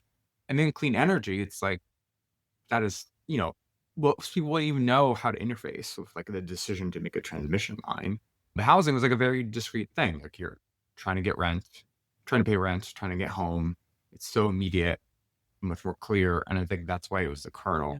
It's interesting. It kind of is that whole long-standing, unresolvable debate between is history shaped by structural forces or that more great man theory idea of human agency and small shifts and small sample sizes. And of course, the answer is both. But as Mark was talking, I both really liked what he said, but also, was wondering, is it just that, for example, that great man, Sonia Trout, a San Francisco school teacher going, why is my rent too high? I want to live in this city. I bet other people were going through this too. How do I find more people, and how do we start making our voices heard and building things from there? So I wonder if it's structural. I wonder if it's about the people involved and who took initiative and raised their voice and how things built from there. And I don't know. I will say, like, I think that there's like this, like, what's in the water effect. Like, there was this whole thing about how US presidents, whether it was Bill Clinton, George W. Bush, and Trump, like, all of them were born in the summer of 46, right? Like, there was like a year and a half through which all these presidents were born. And, I think that the California specific origins story is around Sonia Trust. And at the same time, like Aura in Texas and like all the stuff in Massachusetts was in that same year. And later that they became bigger in California, especially, you guys really took off. But it's kind of interesting to me that like 3 or 4 orgs started in that same first year. And I really don't have a great explanation for it, but it's one of those fun coincidences of history. The structural answer is just that this was the beginning of like the return to the city in like real intensity. It was like the tech boom. We've been in a recession since 2008. So like affordability in the city was not a huge pressing concern because nobody had a job. And if you look at that time period, really like towards the late parts of Obama's term, like closer to 2015, that's when the economy started taking off. Like I remember when I was here, it's like everybody had a job at a startup. People are talking about startups all the time. You'd go walking in the park and there's like people talking about like Uber for dogs. My friend and I tried to find a room in like a tiny apartment in the Castro would have a line outside the block. Like, and this was happening globally. There's like a giant sort of return to the city because the global economy had finally recovered. Tech had really taken off, and tech particularly favors agglomeration economies of engineers, highly educated people, and so on. And so I think like shit hit the fan, those are the years of like the Google bus protests. And I think what crystallized the movement for a lot of people too is Kim Mike Cutler wrote this piece called How Burrowing Owls and Vomiting Anarchists Explain the Housing Crisis. And one of the reasons I even met Sonia is because I saw she was on a panel of Kim Mai, and I'd read Kim Mai's article, and it really struck me. And so it's the intersection of like particular personalities, but also there's, like you said, there's something in the water. It's like the structural force of like why people were looking for an answer and what to do about the crazy rat. The great fundamental issue now before our people can be stated briefly. It is, are the American people fit to govern themselves, to rule themselves, to control themselves? I believe they are. In our hearts we must have this lofty purpose, and we must strive for it in all earnestness and sincerity, or our work will come to nothing. In order to succeed, we need leaders of inspired idealism, leaders to whom are granted great visions, who dream greatly and strive to make their dreams come true. That was that famous progressive pioneer, Teddy Roosevelt. Our next guest tonight is Daryl Fairweather. Daryl is the chief economist for Redfin. Her insights have been featured on 60 Minutes and the CBS Evening News, as well as in the New York Times and the Washington Post. During the Great Recession, Daryl worked as a researcher at the Boston Fed studying why homeowners entered foreclosure. Her new book is Hate the Game, Economic Cheat Codes for Life, Love, and Work. Please welcome to Radio Abundance, Daryl Fairweather. All right, we're here with Daryl Fairweather. Daryl is an author and an economist. You're the chief economist for Redfin, and you have a new book out called Hate the Game. Daryl, let's start with some introductions and level setting here. Thanks so much for joining us on Radio Abundance. Who are you? What should people know about you, and what should folks know about the book? Yeah, so I am an economist. I got my PhD at the University of Chicago. I have done research in the housing market. I've also done research in labor markets too. Back when I was working in tech, I was working on like employee engagement. But my main focus nowadays is housing and also just how to use economics to get what you want out of life, to reach your goals. So much of our economy, though, is tied to housing. So I always go back to housing. Even in the book, when I'm giving career advice, I'm giving a lot of advice about housing and explaining how the housing market works. But yeah, I'm just all about educating people on how they can use economics to make their own lives better. The book is titled Hate the Game, and you talk a lot about game theory and game design in both our economy and our lives. We're going to talk a lot more about games as we go. But one game you mentioned, which might become a new staple metaphor for me, you framed the search for housing as a game of musical chairs. Feels to me like a good allegory for scarcity, maybe as good an allegory as you can find, because in musical chairs, as we know, everyone battles for an increasingly dwindling amount of chairs, and there's a new loser every round. In housing, people are able to, buy their place, and they can squat in their chair the rest of the game, while everyone else faces an uphill battle with less and less opportunity. Makes for a fun game if you're looking to crown a single winner, but in today's housing market, with NIMBYism, with local rule, players who are lucky enough to get theirs can also conspire to remove other chairs from the game and prevent adding more. You mentioned in the book between 2012 and 2019, home prices grew more than 50%. You mentioned in that same era, the U.S. added 8.4 million new households, but only 6.8 million new homes, which is a 1.6 million home deficit racked up in less than a decade. So from here, the solution seems obvious. If you want everyone to have a chair, you need to add more chairs to the game. Is it that simple?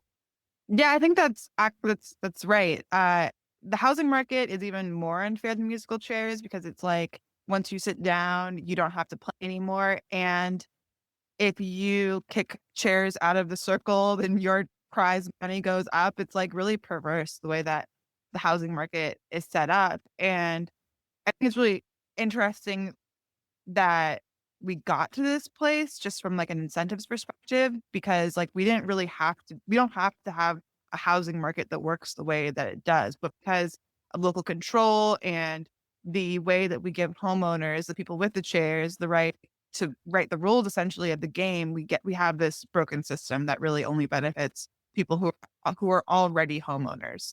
So yeah, I'm definitely in favor of rewriting the rules of this game and coming up with a better model for how to allocate housing and make sure everybody has a place to live, because it is such an essential thing that everyone needs. What's a better model look like for you? How would you design the game? Well, I mean, my preference is always to do like small but effectual changes to incentives. One of those is rezoning. Like, one of the reasons we just don't have enough housing is because we don't allow it to be built. We have a limited supply of land, and allowing for multifamily zoning would just mean that we can do more with the same amount of land and build more homes. Another thing, though, I think is the tax structure. We incentivize people to stay in their homes longer, even beyond when it is valuable to them. And that prevents people who would find that home more valuable from occupying it. So I think we need a tax structure that encourages people to move when it's appropriate. And that means higher taxes on land. That would definitely get us there, but also perhaps like subsidizing moving, or just encouraging people to allocate the housing resources we have more efficiently. We want to increase the housing and also allocate it more efficiently. That's what I would like to see. Yeah, on that tax point, you talk about taxes in the book, and you frame the sort of benefits to homeowners, not just as an example of inefficiency in the system, but as a kind of institutional capture for incumbent privilege, right? Where people who have that benefit are able to vote and organize and donate in ways that make their tax load less, and by that same token, regressively make it higher on people who are trapped out of that system. And I wonder, for anyone who's not an expert on the tax code, if you could share a little bit more about what the system looks like now, and what is there that benefits homeowners and a little bit screws anybody who isn't. Yeah, so we have a lot of tax incentives for homeownership. We have the mortgage interest deduction. It used to be higher than it is now, but it's still around. And then we also have tax deductions for property taxes. So if you are paying high property taxes at a state level, you get some of that back in federal taxes because of that tax deduction. I mean, there are other things too where we encourage homeownership when it's not necessarily doing anybody a lot of good to encourage it. So we give a lot of subsidies to first-time home buyers who could probably equally benefit from rental credits. Like, if you're on the verge between being a homeowner and being a renter, just giving unconditional cash is probably what people really want. But instead, we kind of nudge people into homeownership because as a society, we think that homeownership is going to lead to like better social outcomes.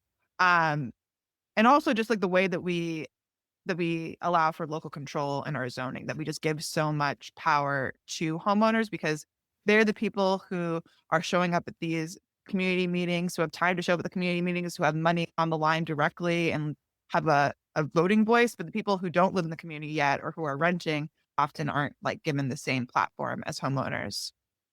So one interesting argument I see a lot is that currently the tax code treatment for multifamily housing construction versus multifamily for ownership construction is different. And so it's one of the reasons why like a low percentage of like multifamily housing that is built for ownership.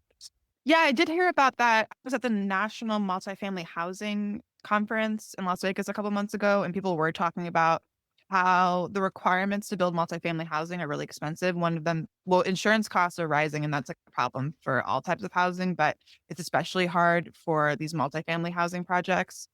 And then there are tax incentives that that owners get for residential that like commercial doesn't get.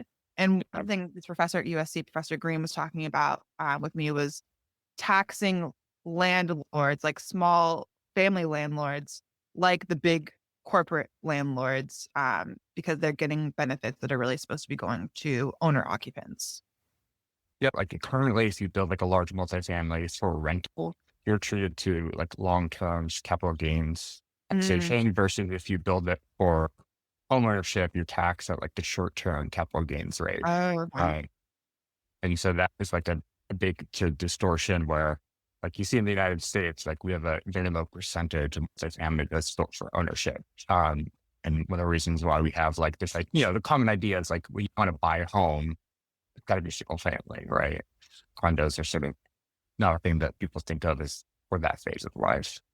I wanted to also ask you about, you were talking earlier about sort of like the finance and financial incentives around housing. Something interesting I heard recently, it was Kevin Erdman did a podcast with on lots with Chris Alley and just Joe Weissenfels. All right. And they're talking about how one of the interesting things that he found was that when mortgage rates shift, you don't actually see that biggest shift to ownership or like purchases or volume, because the people who, his argument essentially is that there's a large swath of people who are currently renting and are paying more for rent than they'd be paying for a mortgage. And so the issue is not like costs for them. The issue is that they literally can't qualify. And it's like curious as far as like what rules you think might need to change around that, or if there's sort of other things like, for example, mortgage interest deduction. One of the reasons that it's like not that good incentive for home ownership is like just giving people more money for first-time home ownership doesn't help us. They literally can't qualify for a mortgage anyway, right? Right. Yes. So what was the question? The question is just like, are there things you think should change around like federal rules around like eligibility for loans? Yeah. So you're right that renters oftentimes are paying more in rent than like what the landlord is paying for the mortgage. Part of that has to do with how rates fluctuated during the pandemic. Rates went down like 3%, and then they went back up. So if you are renting right now, if you are trying to decide between renting, say, a condo, buying a condo versus renting an apartment that's equivalent, it's probably going to be cheaper to rent it now than to buy it at these like 7%, 30-year fixed rates. And then there's the other added problem of, well, do you have a down payment? If you have a very low down payment, you're taking on even more debt and paying even more interest. Do you have the credit score? Credit standards have gotten very high since the Great Recession.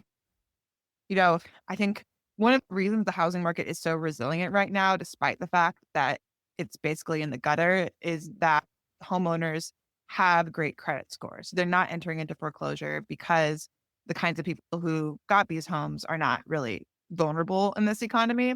So Yeah. I think that going back to like a pre-Great Recession model where we're trying to get everyone into home ownership, no matter what their credit score is, we're probably not going to want to go back to that because we saw the consequences of it. I think instead what we need is to make renting financially equivalent to home owning, so that it doesn't really matter whether you can qualify for the home or not. Renting is not like there's no downside to renting if that's what you choose to do. Yeah.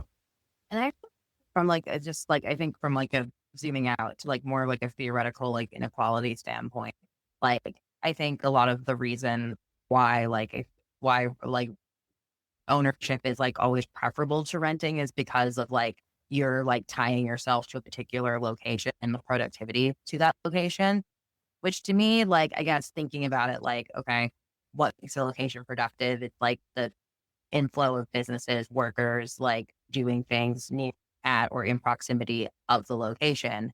So it makes me wonder, makes me think, like, is this value, or is like the increases that come from property ownership, are they more so just like transferred value from the businesses and labor nearby? I just would like to know your thoughts about that, because that's been like a pet thing that's been in my brain for like a minute. Well, it's true that the value of land is not just about the land itself. It's about what it is in proximity to. It's like in real estate, they always say location, location, location. So if you are, getting better amenities, if more job opportunities are coming, if, the environment is improving, that's all going to lead to higher land values, which will benefit homeowners and property owners. I think like one reason that we try to encourage home ownership in this country is because of the belief that if you lay down roots, you invest in the community, and then your investments benefit your neighbors investments benefit you, and it like creates this kind of social cohesion where we're all working together to make a community better.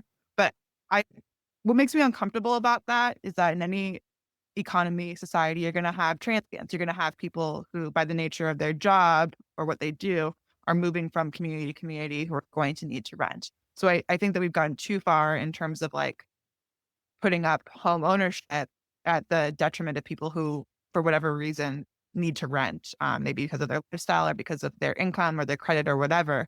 I think we've gone too far in terms of using a carrot and that carrot becoming actually like this huge reward that you get just for already kind of being wealthier. Oh, Yeah. exactly. Because I think like a great example would be like the pandemic, where it's like most of like the essential workers, like people who are grocery workers, like healthcare workers, gig workers who are basically priced out of buying a home, who like kept everything going and they were essential. And a lot of the homeowners being wealthier were locked inside. So like I think like that is like a huge like example of like or a huge like rebuttal to that idea that like, oh, like homeowner means like you are investing in your community or these are the only people that are investing in your community. Not to say homeowners aren't investing, but like they're not the only people. Right. Definitely. And by the way, this is my life. I've had the incredible fortune since 2021 to live both around country and a bit around the world, and being able to invest in a lot of different communities and lay down roots in a lot of different communities has been an extraordinary pleasure and opportunity. I think one that's enriched my life and what I learned from those different communities, and give me the opportunity, I hope, to enrich those communities too. So that choice isn't for everyone. And I don't want to say it is, or that the system should be designed to benefit me. But yeah, on a personal level, I would love to inject the idea that you can actually enrich different communities at once and invest in different communities at once and bring great culture and benefits and love to different places and different people at once. And if technology can make that possible and people can have diverse lives where they try different places and meet different people, I think we only stand to gain from that in confronting everything from our economics to our loneliness crisis and the things that divide us when we get in our little in groups. We've been talking a little bit now about where the value of land comes from, and Nia was talking about the way that the community around the land enriches the land and gives it its value.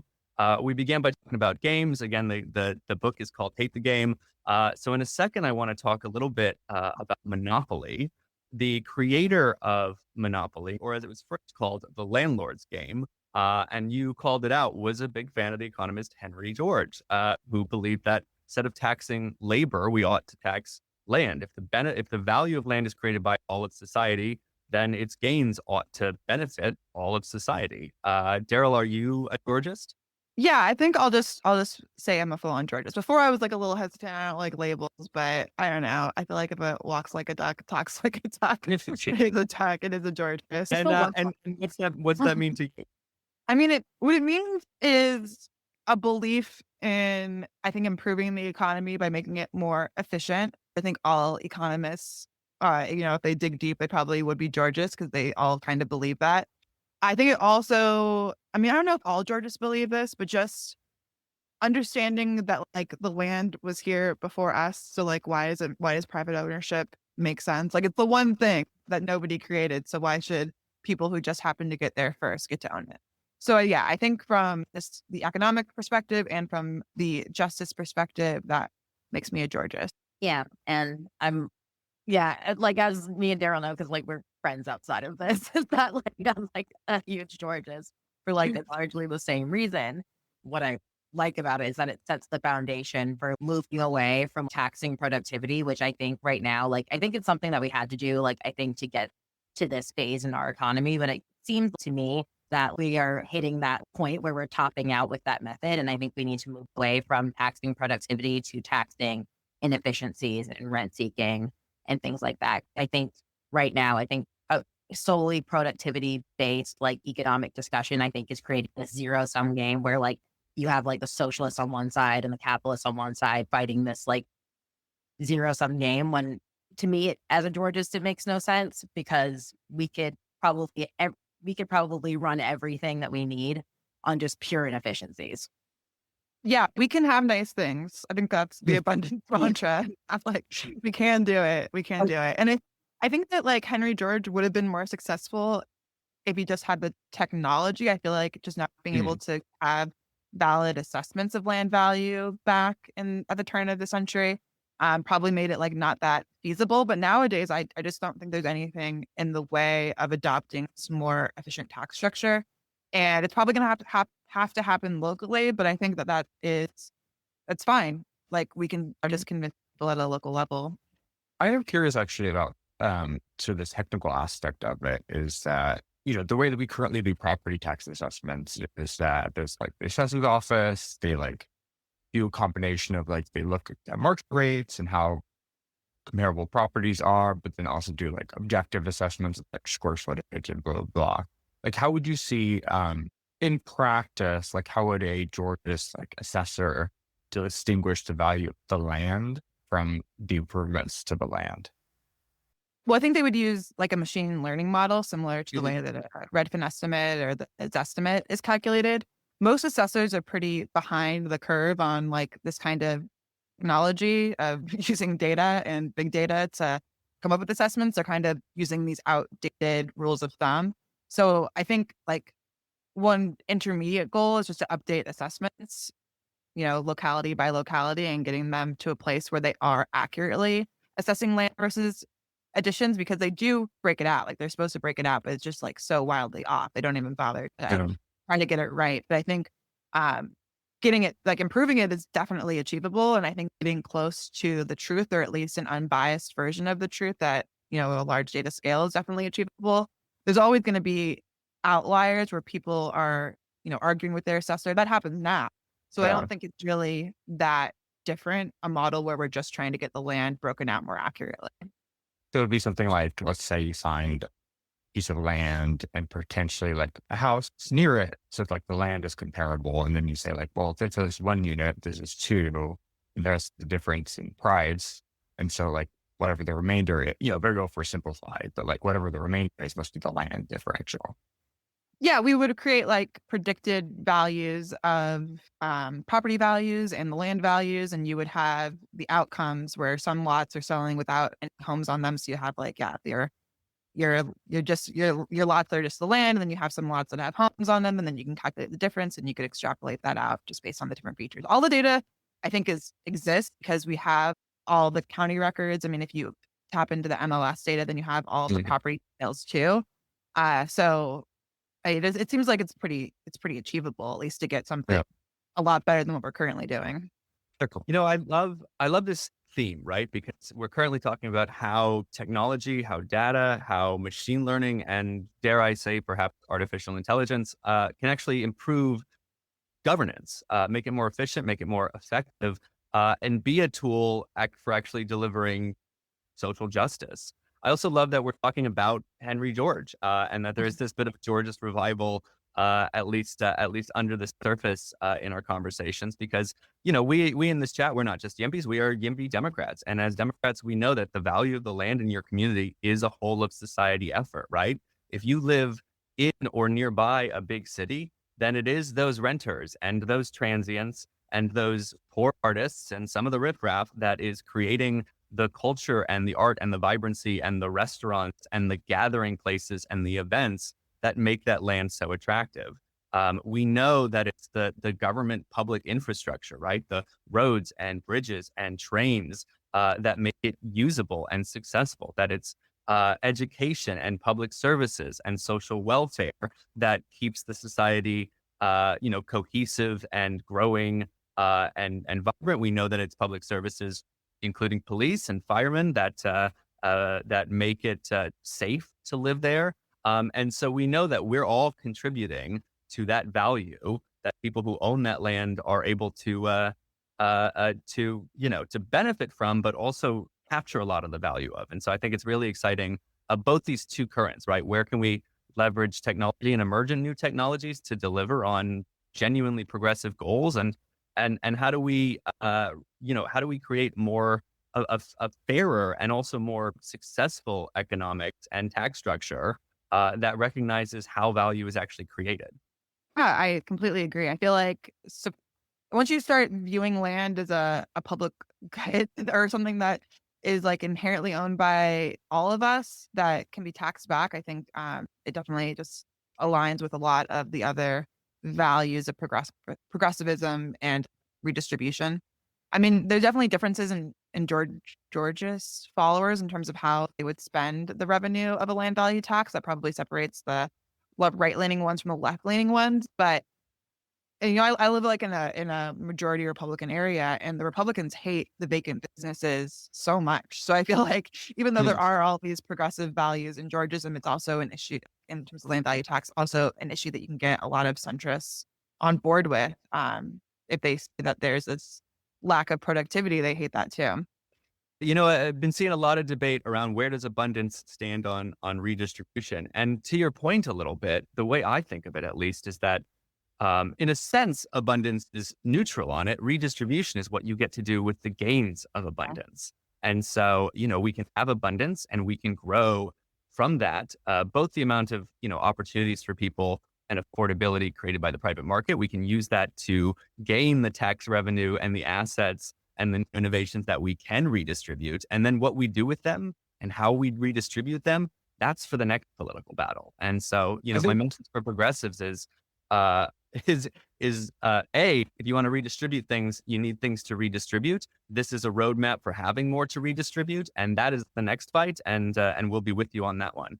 Armand, go for it. No, I would push back on that a little bit, just to say, like, one thing about abundance is that the actual sort of like actions within abundance are inherently redistributive, in the sense that, for example, incumbent like large property owners who block new housing, both not just financially, but also in terms of like they prioritize like their views of the neighborhood character over the economic well-being of other people. That is redistribution. It is growing it for everybody, but is also making sure that part of the economic value of that growth inherently flows to people who are not incumbents right now. Like if we built a bunch of housing, the people already in housing would still gain because it would grow the economy. But the people who don't have access to housing or can't live near where their jobs are, like those people are primarily people who are poorer, more working class, people of color. So there's a progressive agenda even before the tax and spend aspect of it. So I wouldn't say that like abundance is neutral on redistribution. I think if anything, it's like progressive in its own design. And the second thing I would say is like, even if we change nothing about existing tax and spend policies, just causing more growth would supercharge like existing social welfare programs. So I think like schools would have bigger budgets, like we'd have better budgets for transit, we'd have more trains. So I think in both ways, we'd have more public housing budgets. Exactly. Yeah. Like I think abundance is both like inherently redistributive and progressive, but also just like growth itself. Even if we change nothing about existing social welfare systems, which I want to change and I want more of them, but even if we change nothing, just by providing more revenue, it would be more progressive.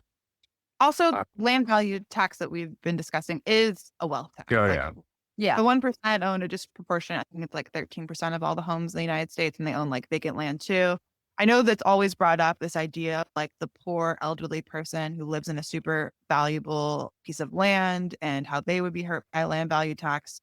But on net, taxing land would be wealthy. It would be taxing also, it would in and of itself be like kind of a form of reparations, which I know is like when I really started to get on my radical tilt.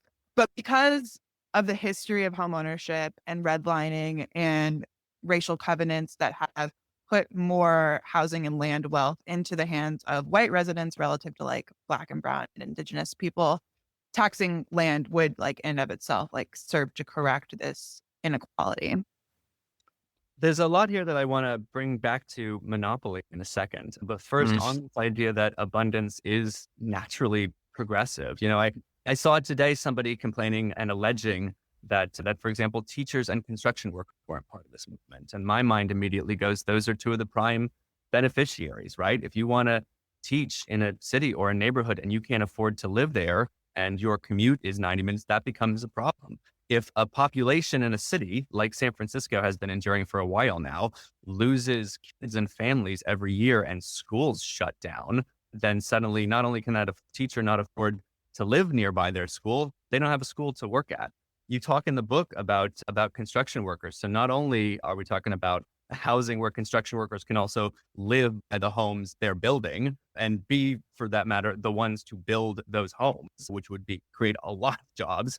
You've also got this thing where part of the cost of a home, you talk about this when you talk about Seattle, part of the cost of the home is determined by the price of labor nearby.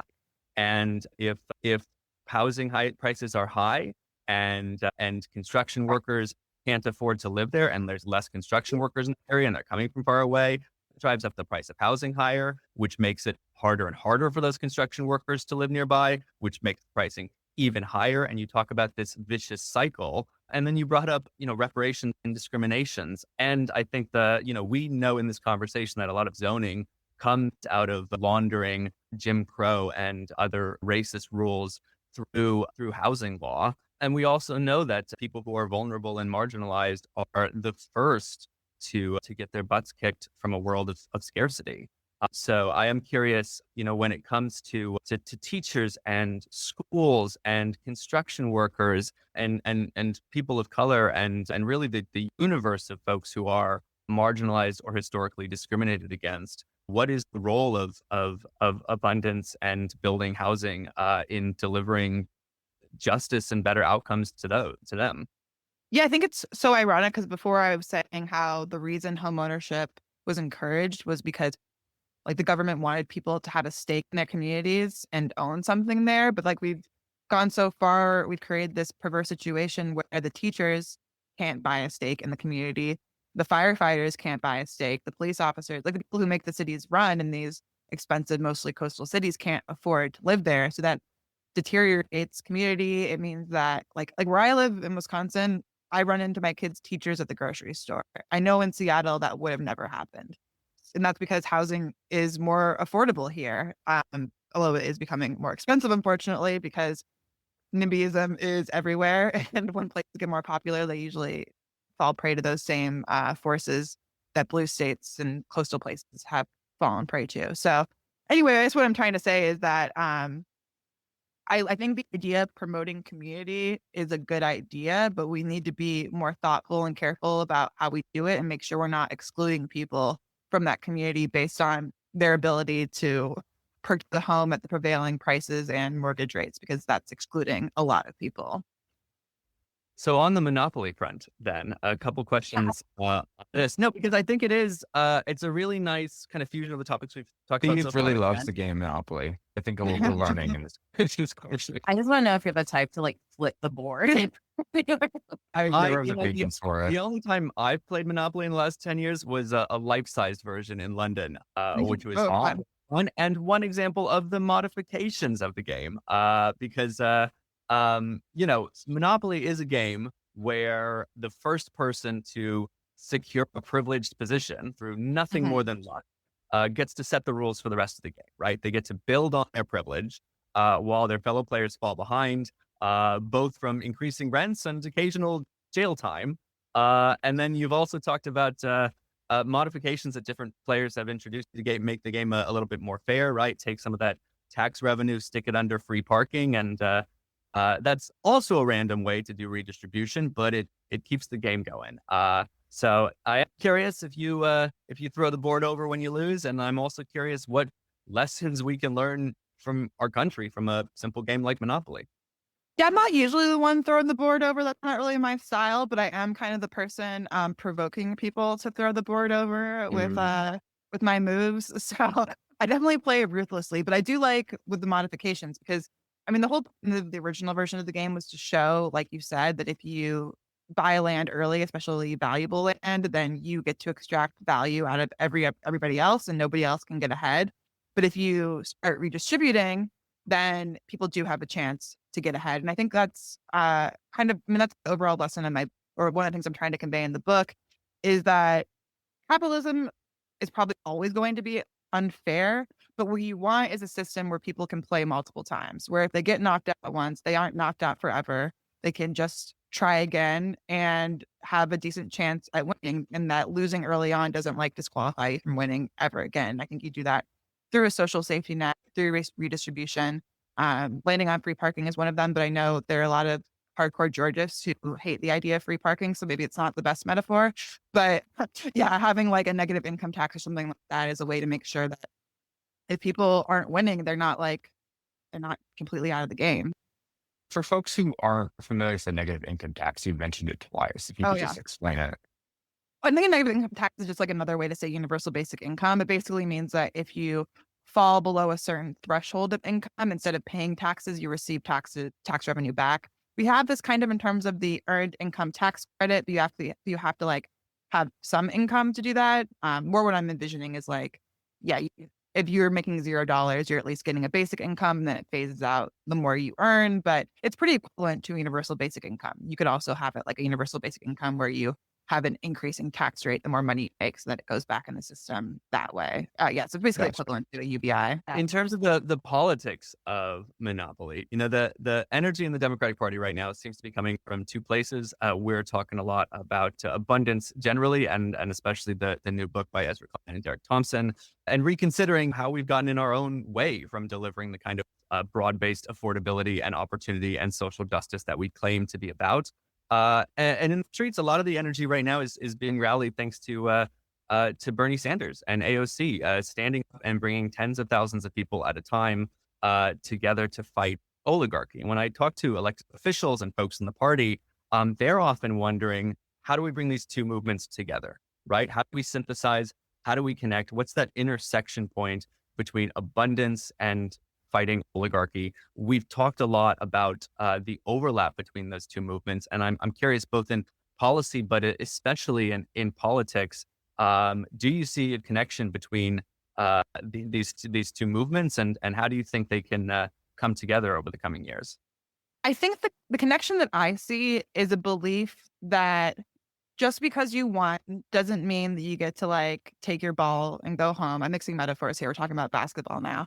Just you get to like take your ball and go home. You have to keep playing. You have to keep trying. And going after the oligarchs, I think, is a recognition that just because like your dad or your dad's dad amassed all this wealth does not mean that you don't have to play the game of capitalism like everybody else.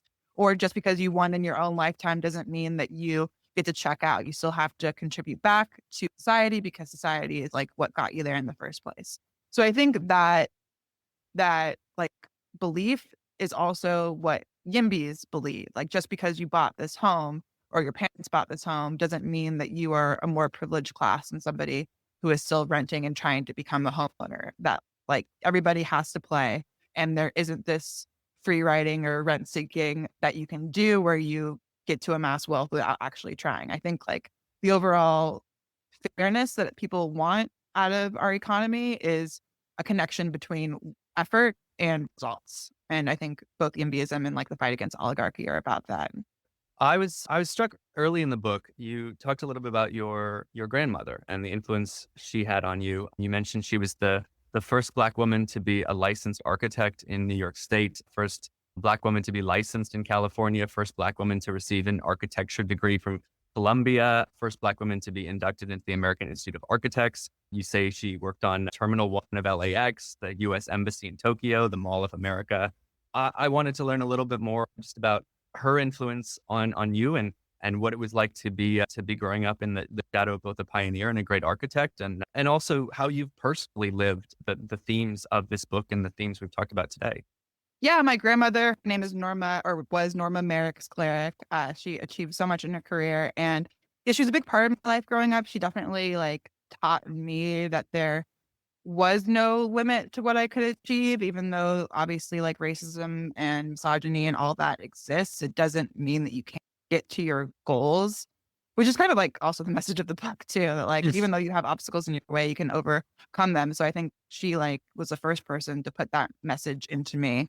And yeah, I guess the other thing that she taught me was that you have to be like, being aware of the challenges in front of you is necessary, but you can't like despair about them. Like, you should understand what's in your way, but you can still overcome it. And I think it's completely necessary if you are somebody who cares about creating a more just society. Like, you need to get to a place in your life where your basic needs are met and you're secure before you can actually like start affecting change. So if you give in to the despair, it's really just keeping things the same. So yeah, she definitely was a huge influence on me. A very interesting woman. Daryl, what have we not talked about today or asked you about that we should have? I don't know. My love of Beyonce, that's another, and birds. Look at Beyonce in housing right now, just to see if I get tie it in. And apparently there's affordable housing on, Oh yeah, she's donated a lot of Houston. money in Houston to affordable housing. Yeah. Kelly, they have a will housing be, trade. will be named after, and the housing will be named after them. Beyonce and Kelly Rowland. Beyonce That's the lovely. Baby.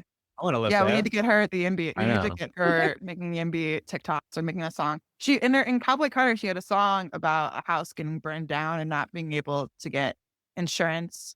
And she mentions like she name drops Fannie Mae. So yeah. Oh, wow. Yep. To be Yeah, honest. we got to get her on here. Yeah. Like, I like that you had that because I was trying to reach the back of my brain for Beyonce lyrics to bring in, and I only got it as saying I'm crazy in love for upzoning. Daryl, this has been an absolute pleasure to chat with you and learn from your expertise and your perspective. Before we get out of here, plug the book. Why should we buy it? And more importantly, how do we buy it and how do we follow your work? Well, you can buy Hate the Game anywhere books are sold. It will teach you all the economics you need to know in order to get whatever you want in life, whatever that may be. So if that's not a reason to buy it, I don't know what is. It's also endorsed by a Nobel Prize winner in game, like a Nobel Prize winner for game theory. So it's real. It's legit. Which one? Roger Myerson. Oh, wow. Yeah, there you go. Yeah. Well, I've been holding on, but I definitely need to order now. Shit. You got a Nobel Prize endorsement. Yeah, there you go. Daryl, thanks for joining us on Radio Abundance. Thank you for having me. All right. That was Daryl Fairweather. The new book is Hate the Game. Nia, what'd you think? it was awesome. Like, I always enjoy talking to Daryl. Like, we're like good friends. Maybe not best friends. That probably is too strong, but we are like really good friends. Amazing. How'd you guys come to be friends? It was definitely through Twitter. I don't even remember the exact story. You I guys just remember based? I actually don't know where Daryl is based. she's like based in a beach town in Wisconsin. Okay, so definitely not that. Definitely You not in gotta the read the book because it's actually all over the book. I mean, is kind of the story of where she's lived and when and why. What communities were attractive to her? Where was the rent and home prices too high? And she makes a lot of some really interesting observations. She talks about how in Seattle, for example, she used as an example, but in many of our kind of expensive coastal cities and towns, our blue cities and towns, it's not just that the rent is so high and homes are so expensive. When that happens, if you're in construction and you can't afford to live there, suddenly you're living further away or there's less construction workers in town or within commuting distance. Suddenly, if you got to pay people coming in from further away, if you have less workers there, then it costs more to hire workers. Obviously, we like it when workers can make good money and when their wages rise, but you do get into this vicious cycle where rent and homes are too expensive, so less construction workers can live there, which drives up the price of construction, which makes rents and homes more expensive, which means less construction workers, and so you have this tornado of unaffordability. And as we talked about in the conversation, especially when we got into sort of the Georgia stuff and land value tax and building for everyone, our communities take all of us, and affordability and driving down the cost of living takes all of us and requires you have to have cities where everyone can be a part of them in order to build cities where everyone can be a part of them. Yeah, like 100%. I think people think that like high property values are like something that comes free, but then like they'll be like, yes, I want high property values. I want like the value of my land to be worth all this money or the value of my property to be worth all this money. But then at the same time, they'll simultaneously complain about like, oh, why is everything so expensive now? Because it's like, well, like there's a trade-off here. Like nothing in life is free. And what you traded in exchange for higher property values was like higher labor costs because now it's expensive for anybody to rent around you. What I think is particularly interesting about delving into the minutia of the economics of abundance and housing policy in particular is that it helps show how so much of it is win-win, right? You worry perhaps as a homeowner that if there's more housing around, that, hey, property values might go down because that's the explicit goal is to have lower rents and lower housing prices. And so that's actually worse for me. But the value of your home is more than just the value of the property. It's also the value of the land. And so while property values might go down, land values would go up because you can now, instead of one unit there, build three. And so in a way, it can be a win-win where if you're a homeowner who owns a single family home, your total asset value goes up, but the value of a new person buying a home still goes down. And I think that those sorts of like very counterintuitive things really come out when you delve into the economics of it all. and really it helps show that there's like a foundation here that can benefit a lot of people, whether you're a renter or a homeowner.